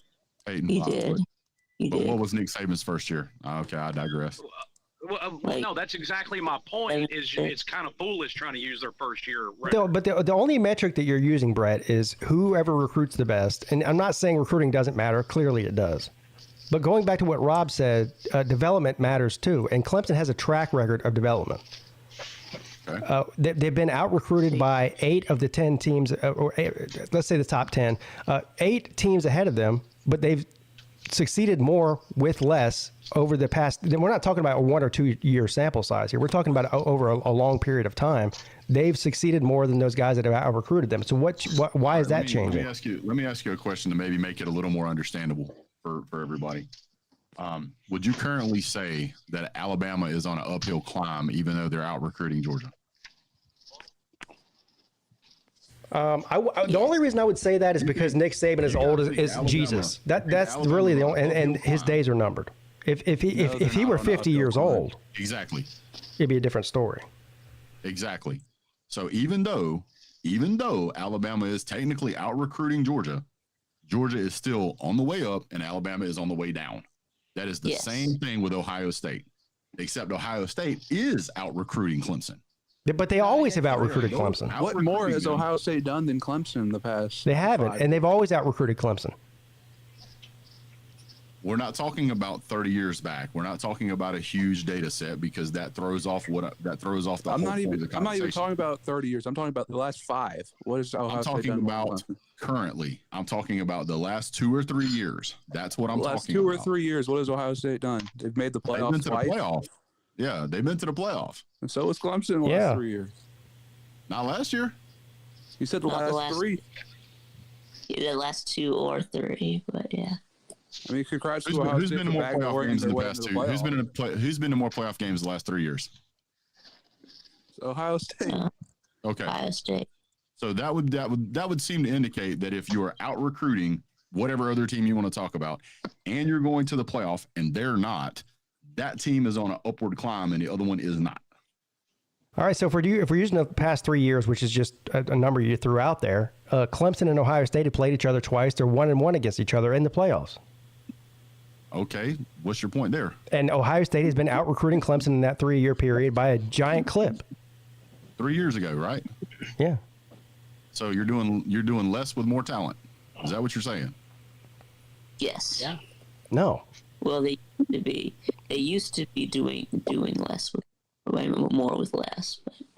Yeah, more with less, not less. I'm going to jump in here and play devil's advocate for just a second on Big Dog Brett's ideal about NIL money. I believe all 5-star and 4-star recruits are going to go to the top tier teams, no matter how much damn NIL money is being offered. They will normally go to the Alabama's, the Georgias, Missouri just get a possible Ohio States. What? Didn't Missouri just get a 5-star because of NIL? Well, good. Yeah. Well, maybe they did. You know, and probably that guy will go into the transfer portal before the end of the damn season. I mean, I just don't believe NIL money. Listen, I know a kid. Now this is another sport, but I know a kid who's committed to South Carolina for baseball, pitcher. Okay, he's not going there for the NIL money. He's going there because he knows he will be seen in the SEC in that elite baseball program, so that possibly he could play in the majors. I'm thinking this is what I think that these kids look for. They're not looking for the NIL money. And they're also, if they're smart and they have good counseling by their parents and whoever else, they're going to go to a place where, like, Clemson has a track record, and not just a few years, a long track record now of sending defensive linemen into the NFL, sending quarterbacks into the NFL, sending wide receivers into the NFL. So it's one thing if you want to take that bag to go to Missouri. It's a whole different thing if you want to get the long-term benefit and go to Clemson if you're a defensive lineman. Yeah. I mean, kids are going to gravitate to the best team that they can play at based on their own prowess and based on their own ability. That's what I truly believe. And yes, NIL money is a good thing to offer to kids instead of them, starving to death and eating ramen noodles, in a dorm. I think NIL money is a positive thing, but is it the only thing? No, I don't believe that at all. I think it's a small percentage of guys that are willing to take that big bag to go to what's the guy who went to Jackson State, the number 1 recruit in the country? He actually didn't get NIL, but that was Travis Hunter. Yeah. I mean, Travis. He's just following Deion Sanders wherever he goes. Yeah. That's why he went to Colorado. Yep. Well, see, that's another thing, too. Kids are going to go to a coach they really believe it's going to coach them up, or they're going to find some discipline, or they're going to improve on their athletics, on their athletic ability based upon who they want to play for. I mean, there's definitely players that are going to do that. I think a lot of the players, especially out there. I do think there are players out there that they believe that they're good enough to play college ball, but they don't believe or necessarily think. The issue is most of the top programs are also the top NIL programs. Like Georgia is one of the top NIL programs. Alabama is. Yeah, absolutely.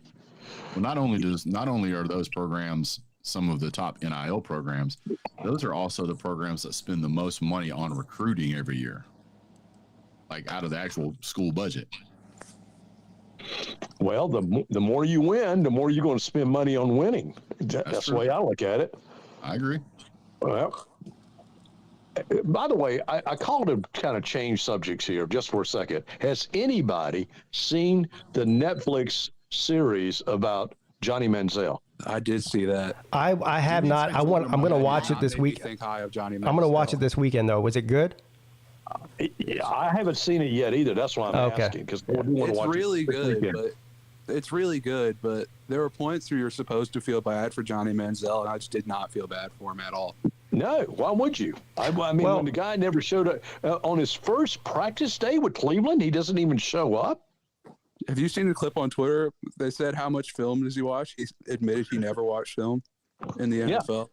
Yeah. I don't feel sorry for him necessarily, but the guy's mentally ill and he's a drug addict. So, I mean, I do have some sympathy for that. Yeah. I mean, that's exactly what's wrong with it, Pete. And one of the coaches for Cleveland was talking about him and saying, look, I don't know why he was recruited so high. You know, he's short. He's not very athletic. You know, I mean, there was a lot of wrong things about Johnny Manziel. Well, he had no business being the first overall pick. That was just a huge mistake by Cleveland. Whoever made that decision, it probably is fired by now. But hear what he said. Executives fired since he was picked in the first round. Let me ask you this though, Luke. In that documentary, or is it a documentary? Yeah, it's kind of a documentary, but it's nothing we haven't seen before except interviews. So is the current Johnny Manziel of today in it? Yeah, he's in it. Okay. He said publicly. He admitted he never watched. The moment that he got to Cleveland, he knew he wasn't going to like it there. He knew he wasn't going to stay.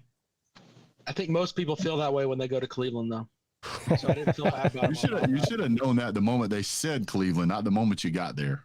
Yeah. And they tell a story about him going partying before the combine and drinking a bunch of Pedialyte and water to try and pee it out so he could pass a drug test. Yeah, I mean, it's really rotten shit that he did. Yeah. Johnny Manziel is one of the quarterbacks I can't stand. At least with Baker Mayfield, we got to see a video of him trying to outrun the cops. I did see the video of Johnny Manziel wearing the fake mustache trying to get into a party. That was a pretty good video. Yeah, but getting tackled by a 260-pound rotund cop with some tight pants on was hilarious. At least Baker Mayfield just doesn't have any talent. At least he tries. Johnny Manziel did try. Well, you mentioned that nobody's happy going to Cleveland. I beg to differ. Deshaun Watson was he had 250 million guaranteed reasons to be happy to go to Cleveland. So that's why they overpaid, because they knew where they were. That's basically what it was. He's really not going to like it here, guys. We really got to up this. We really got to up this payout here.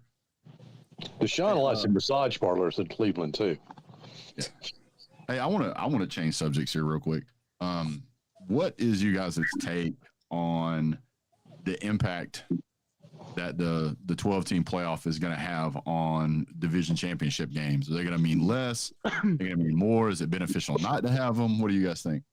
The conference championship games? Yeah, is it beneficial to not go to one? I mean, I think the realignment is going to affect it more than the playoff expansion, because we're only going to have 3 or 4 conferences.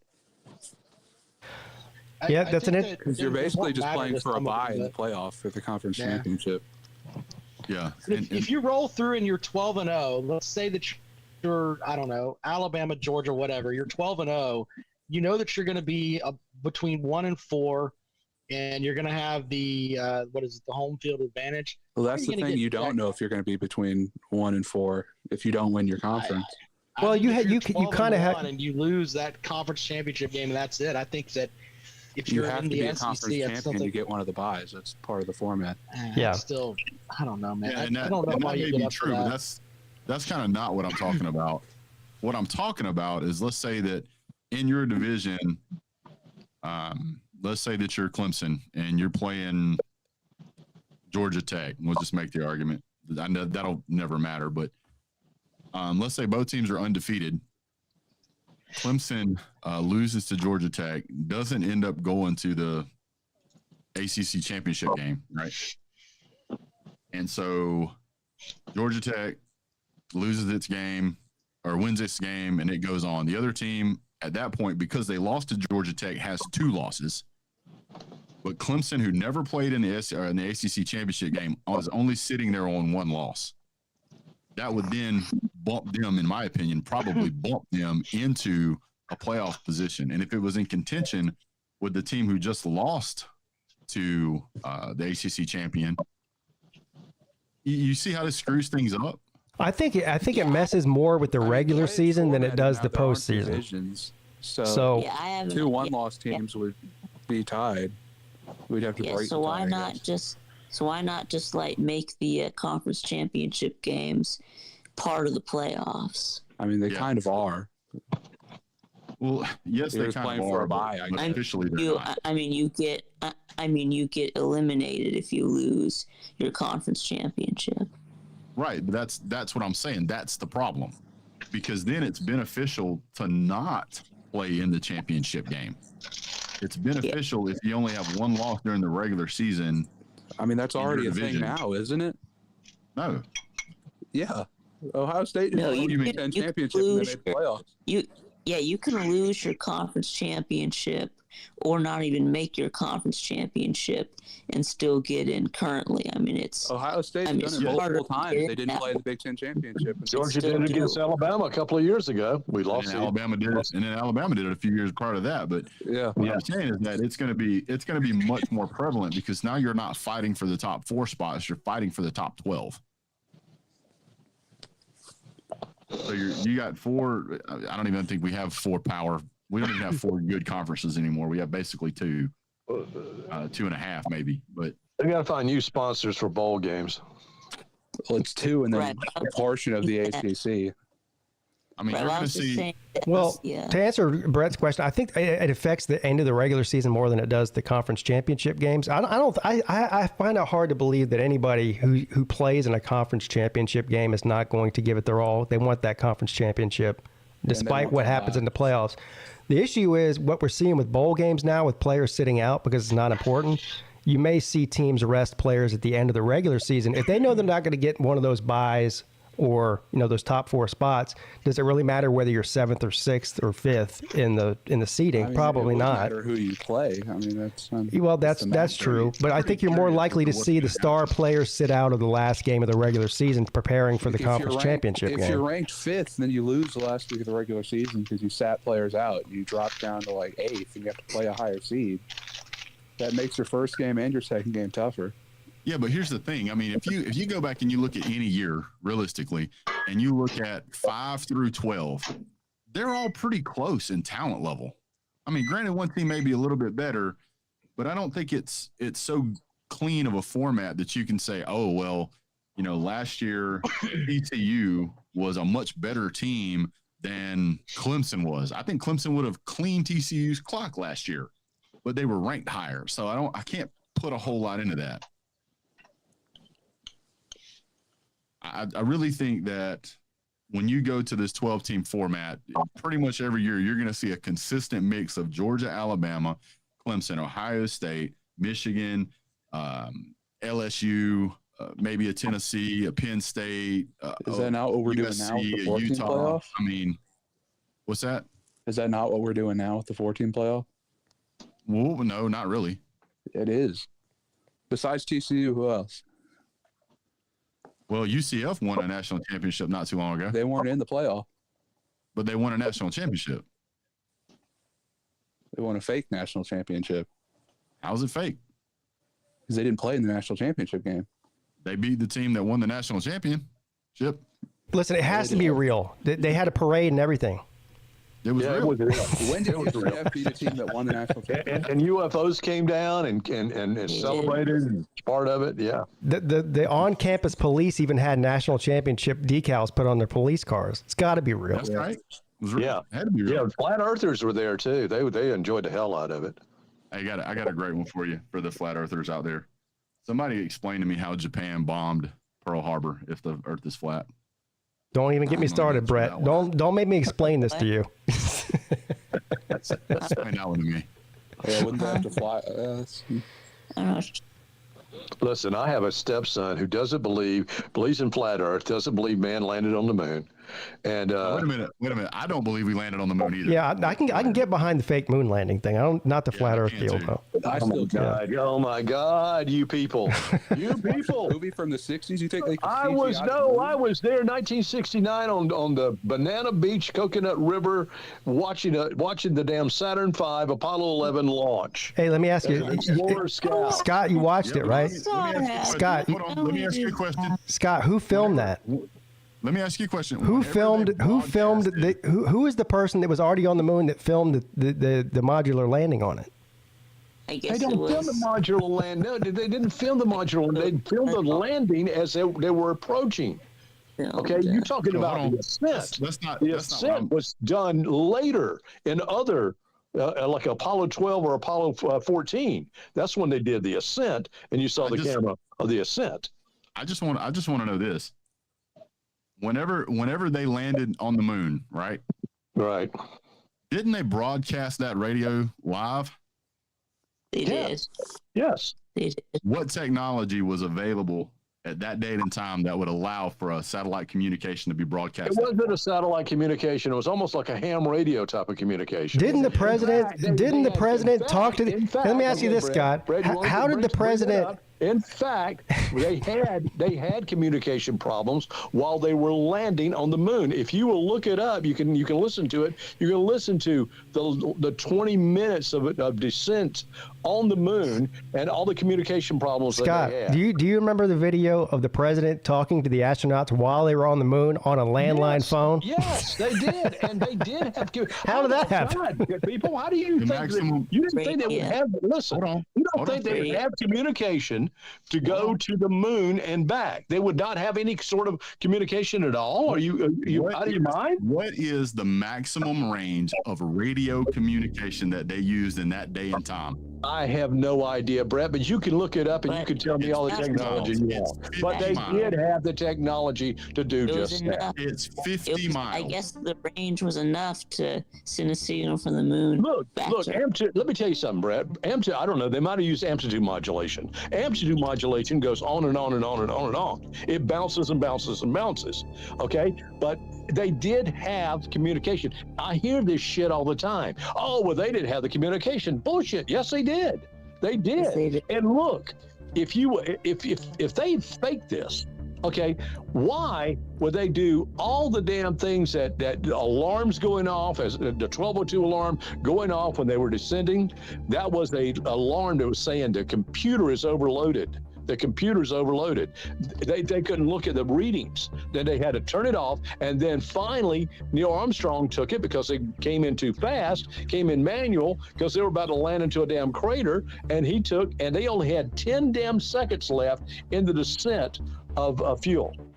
So maximum range. Tell me, why would you do all that drama for fake news? I can tell you why. I can tell you. Don't give me the Russian shit either. No. Don't go there. Don't you dare go there. No. How much money was America spending on this?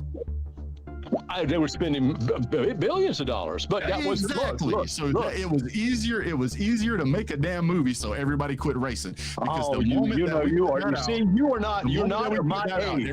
You're not of my age, Brett. Where did you watch the moon landing? Did you watch them land on the damn moon? Did you watch them? Listen, I watched Bruce Willis blow up an asteroid. Doesn't mean it happened. You old enough to watch man walk and land on the damn moon? Yes or no? You didn't watch it either. Yes, I did.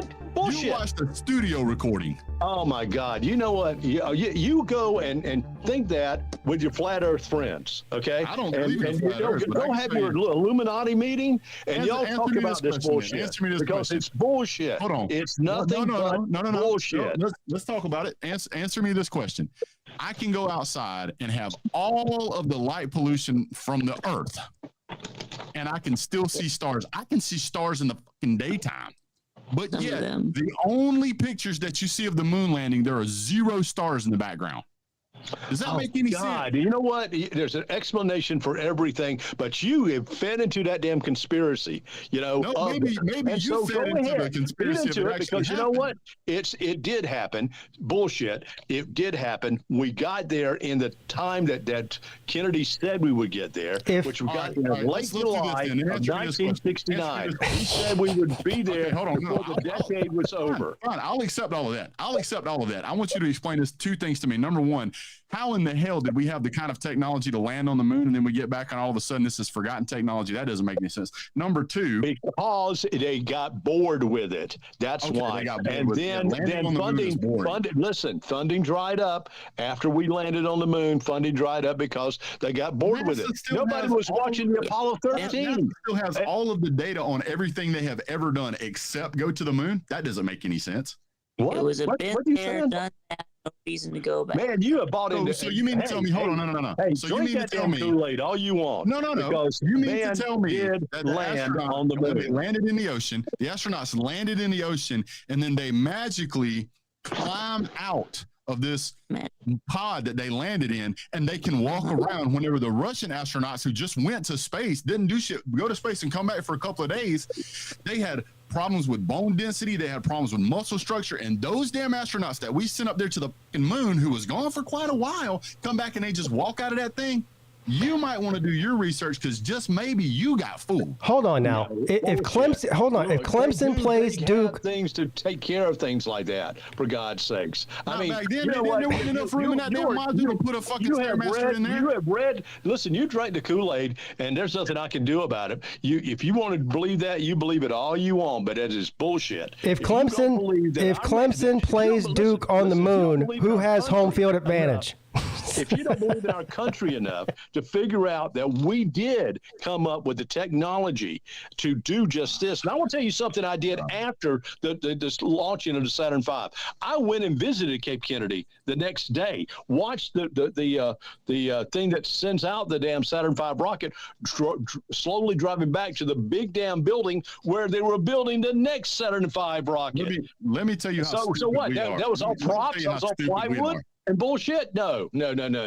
We're so fucking stupid that we spent $14 million trying to design a pen that would write in space. Yeah. Well, did you know what the Russians did? That's not NASA shit. Okay. I mean, you know, let's back up to the NASA. Let's back up to the NASA information that you say that we just magically lost because there was no interest. So you mean to tell me that once we figured out that we could get to the moon, NASA all of a sudden decided we're just going to throw all this data away because we're never going to need to use this again to go to another planet? Well, what data are you talking about that they threw away? Where are you getting your information from? First off, what is your news source? You know, what is all this news source and all this stuff? Because all it sounds like is some conspiracy bullshit that somebody came up with and said, well, they didn't see the stars today right there. Yeah, they did. You know, it's all that. It always comes down to that. Okay. And it's not true. We landed on the damn moon. We landed on the moon several times. We drove a damn rover on the damn moon. Go to Forbes. You can go to Newsweek. You can go to all kind of stuff that will tell you that we lost the technology to go to the moon. NASA had said that, not me. They have. They did say that. If your Google ain't broken, it'll take you about 2 seconds. They did say that they lost the technology. What do you mean we lost the technology? The technology that I have in my smartphone is better than the technology they had on the Apollo missions. All of them. You're going to tell me we couldn't figure out how to get the trigonometry correct between two objects in orbit to land one on the other after we've already done it? And they taped over a lot of that footage with the MC Hammer videos, too. That's not me making it up. That's what NASA has said. Of all the shows not have Jordan Bowman on, this wasn't it. Here's what I do know. I'm not going to change your mind. If that's what you believe that, Brett. I'm not asking. I'm asking you to change my mind. I'm asking you to show me data that conflicts with what I have already said. And I can show you NASA personnel that are telling you they lost the technology. That's not me. Oh, okay. They lost the technology. Where did they lose the technology? What technology you're talking about? The data? Everything is there. They filmed every damn thing they have. Somewhere there's in archives. But look, technology has improved. No, in the 80s, they asked, sir. Flat out said, let me talk. NASA has 100%. The head of NASA Flat out said that we cannot go back to the moon because they don't know how to do it. The head of NASA said the reason we haven't been back is because we lost the technology. As much technology as your Android phone at that given time. So That is impossible. has technology changed dramatically? Yes. And yes, we can get back to the damn moon if we want to go to the moon, but we want to go to Mars now. Yeah, but we can't do that either because we don't even have the technology to land on the moon. Shit. You know what? Again, drink the Kool-Aid, man. Drink it all you want. Hold on. What's your favorite? I'll send you some. You like grape or strawberry? What your lemonade? Do you know who Don Peete is? Do you know who Don Peete is? No, I don't know who Don Peete is. Don Peete is a NASA astronaut. He is a NASA astronaut. Yeah. Go look him up. He says on video, as you like to look at video, on video, he says the problem is we do not have the technology to do that anymore. That is a NASA astronaut. They didn't look in the couch cushion. That's where it's at. Can I appreciate you guys' passion. I want to jump in for just a second. I can buy into some of this, but I fully believe that the government can't get the damn DMV right. Do you think that they can put together this massive scandal where we're going to fake the entire moon landing? I don't have the confidence in the government to do anything correctly. So maybe that's just me. I mean, and what you're saying makes sense, where it goes and all that, you know? That tells me that you don't know a damn thing about the Tuskegee Airmen. That's what that tells me. If you believe that, you don't know a damn thing about the Tuskegee Airmen. Well, you just told me they spent $15 million for a Penn. God damn it.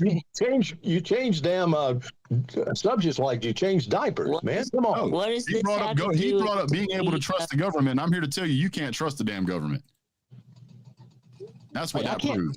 Yeah, well, you and I agree on that. I'm just saying I can't trust them to do anything correctly. Oh my God. Is what I'm trying to say there. How are you going to believe that the moon landing happened when birds aren't even real? Holy shit. I mean, come on. Yeah, supposedly we landed on the moon in 1969. And you're going to tell me in 1969, it's been what? Almost 50. There was no more interest in it, Brett. There was no more interest in it, and NASA was going bankrupt. That is why we stopped. Yeah. No more interest in it. Yeah. There was nobody watching the damn moon landings anymore. Space exploration. I think Scott might be an alien. Doing the space shuttle and the space station instead. And looking at Mars. That motherfucker right there is not real. In 1969. Oh God, here we go. In 1969, the funding for NASA was $4 billion. Yeah. In 1970, it was 3.7. It returned to $4 billion in 1977, and it's constantly went up since then. Currently, it gets $24 billion a year. But it's all privatized now, Brett. You know that. It's more privatized now. In 1970? Look, NASA closed. They closed their damn doors there for a while. In 1970, when it got $3.7 billion, it closed its doors. No, I'm not saying in 1970. I'm talking about in the 80s and 90s, NASA literally closed their damn doors. After 1980, after the shuttle program, they literally closed their damn doors. They were getting $5 billion a year and increasing every year. Between 1980 and 1990, it went from $5 billion to $12.5 billion in 10 years. They didn't close their doors. They didn't stop doing a damn thing. Yes, they did, man.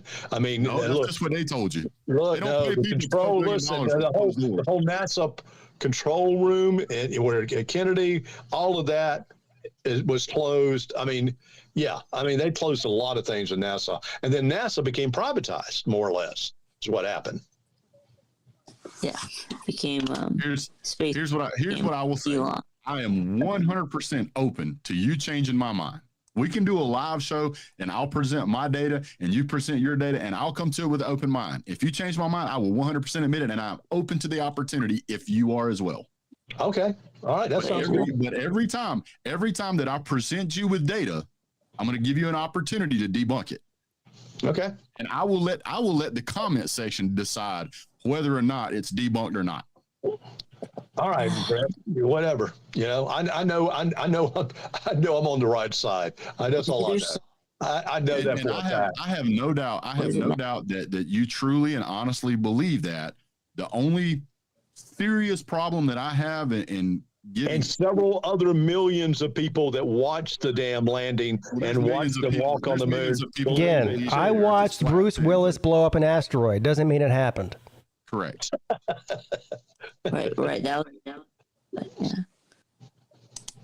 All right. Just guys, take an opportunity with an open mind. Scott feels like he's getting dumber by the minute here. I'd be happy to, Brett. Yeah. I mean, look, I'll come up with all the argument about it, and you come up with whatever you want to, and we'll sit down and have a confab about it. I'm losing brain cells by the minute. The difficulty that you're going to run into is that you're going to say, well, I thought that was there. I'm not, because you know what? I know conspiracy bullshit is conspiracy bullshit. You can come up with any damn conspiracy. The damn elephant walk. The elephant walked on the damn moon. Did you know that? I saw him. I saw the elephant walk on the damn moon. Yeah. It's not a conspiracy to watch astronaut Don Peete say that we don't have the technology. One damn astronaut. Michael Collins said we didn't walk on the moon either at one point. Not Michael Collins, but Buzz Aldrin. Buzz Aldrin said it as a fucking joke. To a small child that would never get the joke, that doesn't make any sense. Oh, God almighty. All right. I do have to go. I'm sorry. I did it again, Pete. No, you're fine. I enjoy it, Scott. Thank you. Thank you, Scott. Thank you, Brent. Take care. One thing I do know. No, I have no hard feelings whatsoever. No hard feelings at all, my friend. This time it happened to be me and you going back and forth instead of me and Slim. So we're good. Okay, man. Take care. Yes, brother. One thing I do know, aliens are real, and Ryan Day is a perfect example. If he's not an alien, I don't know who is. Have you seen this guy? Who? Ryan Day. I mean, yeah, I definitely. Is too. Yeah. I think that you seen the way his body's. Yeah, I think that I prefer Slim versus Volusia, but. Well, thanks a lot. You hurt my feelings. That was something. We need to ask Jordan Bowman about this. Isn't he a space nerd? That's what he's going to college for. Rhett needs to borrow my stop sign. This is why the Midday Show is so great. You can go right from conference realignment to fake moon landings in a heartbeat. Hey, that's what's up, man. So since Scott has bowed out gracefully, and I'm not going to interrupt you, what is your opinion, Pete? I tend to believe, and now I used to be on Scott's side. I used to believe that I was a 100% believer in the moon landing. I'm not so much anymore. There's just too much data that says that it could have easily been hoaxed. And watching it on TV in 1969 does not mean that it happened. There was zero and there's ability for the United States in 1969 to broadcast. And there's also a lot of reasons why they would fake it too. And I know he doesn't want to hear about the Russia thing, but we were in a space race with Russia, and to make everyone believe that we were the first ones there instead of them is all the reason you need. I mean, during the Cold War. So. I just need someone to explain to me how they faked it. Like, what did they do to film this? Because, like, I watched Star Wars, and that shit does not look that good. Well, the way that they have that entire thing, I mean, it's really not that difficult because everything is shot in black and white. Yeah, technology was different back then. You can look this up, and you can find this in 1965 during the Kennedy presidency. They actually had guys back then that, for lack of a better way to say it, could Photoshop black and white pictures. They did it by hand, but they could still do it. I do believe that we are going to go there soon, whether we've been there or not. That's the idea. What is it, by 2030, I think, is what Elon Musk said, right? They already have the astronauts picked out and everything, don't they? Let me throw another one out, another crazy thing out there for you. We can go to the International Space Station. There's no way we can't go to the moon. According to data, we know exactly where we landed. We know exactly when we were there. We know that it is on the lighted side of the moon, right? Mm-hmm. But for some reason, even though we have telescopes that can reach deep into space, we can't seem to find any picture of the footprints. Like, we can take satellites from Google Earth and you can look at cars. It's not a problem. You can zoom into somebody's backyard easily, but we can't point like something as strong as even the Hubble telescope and zoom in on the footprints or the rover attachments that we did on the moon. I may be drinking Kool-Aid, but somebody ain't stirring it. Find missing people half the time. Mm-hmm. Well, first of all, Luke, you're comparing low Earth orbit International Space Station to outer space, which is where the moon is. Yeah, the moon is further away. Yeah, a lot further away. I'm talking about like in 2023. There's no way we don't have the technology to go to the moon. We're talking about 1969. I'm not sure if it was fake or not. I just need to see someone explain to me how it was fake. Well, let me ask you this question. Go look at some of the videos when you get an opportunity, and don't focus on necessarily on the astronauts or any of that stuff. I want you to look at the background. Now, if you've ever been out deep into the wilderness, away from civilization, where there's no real light pollution, the sky looks entirely different. It is absolutely ablaze with stars and colors. You can look at time-lapse photography and you can see an unbelievable amount of stars, even through Earth's atmosphere, which distorts some of the image. The moon doesn't have an atmosphere. By the way, I want to go on record as saying that I am not saying that we didn't go to the moon. I'm just saying I've got questions. I'm not going down on either side of the aisle here. But there is a lot of evidence that suggests that it was faked. That's all I'm saying. So wait a minute. Seminole Seth says, again, you can see stars because Earth has an atmosphere, the moon does not. I don't think that's correct, because when you look at some of these modular units that we have sent out into space that turn around and take pictures of Earth, supposedly, you can see stars in the background of that. And it doesn't have. I don't know why that would have anything to do. I would feel like you'd be able to see stars from outer space. I don't know what he's talking about. Easily be able to see stars from outer space. Yeah. The sun's light is brighter than the stars.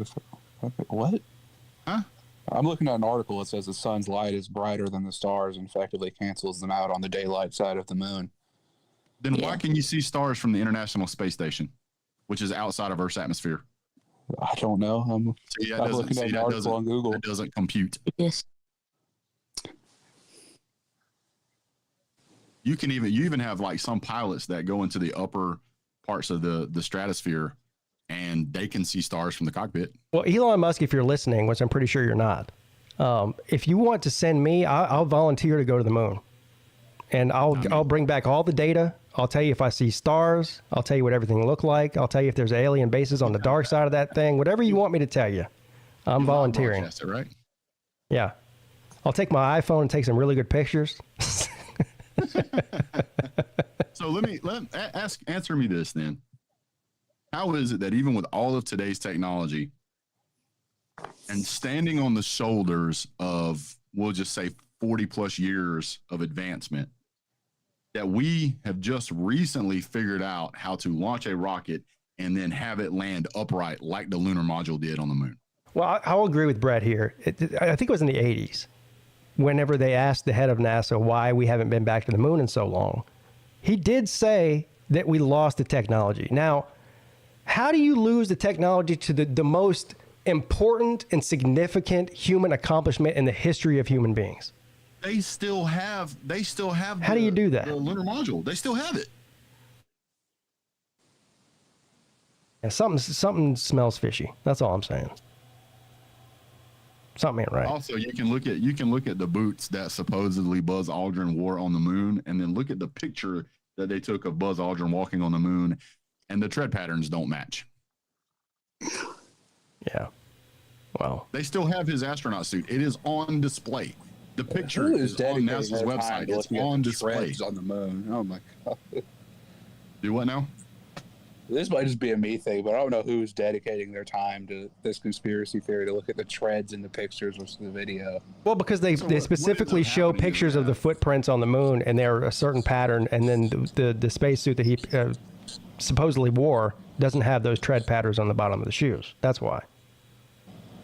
I understand what Brett's saying, but I just don't care enough about the moon landing to look at all this stuff. Well, I mean, people say who cares, but it's the most important and significant human accomplishment ever. So people should care. That's all.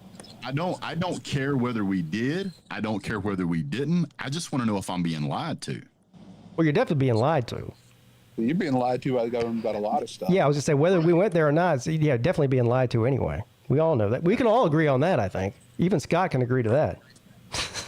And what? Yeah. And what ends up happening the is government has alien body parts, and they've had them for 50 years. There's not mentioning it. I don't know. I haven't looked into that one that much.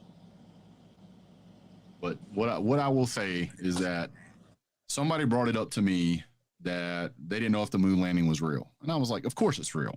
It's like I've seen the footage. I've seen all the stuff. We went right. Seen the broadcast. Heard one giant leap for mankind. Like we've all heard that. So I'm like, all right, cool. And then somebody's like, I don't think that's real. And I'm like, you're an idiot. That's definitely real. And so I looked into it and I'm like, wait a second. And then the more I looked into it, I was like, I'm not sure this is real. And then after looking at a bunch more stuff, I'm like, yeah, I'm pretty sure this shit ain't real. Yeah, so you're woke now. If I don't think that's being in woke. tune with the truth is woke, then yeah, I'm woke. I don't care whether we did. I don't care whether we didn't. I just care what is the truth. Amen. I don't think we'll ever know unless they admit it, which they won't. What will end up happening is that after everything is declassified and everybody involved dies, then we'll find out. Maybe on his deathbed, Buzz Aldrin will tell us the truth. Who knows? I just can't believe that after 40 years of technology, we still haven't figured out how to go back.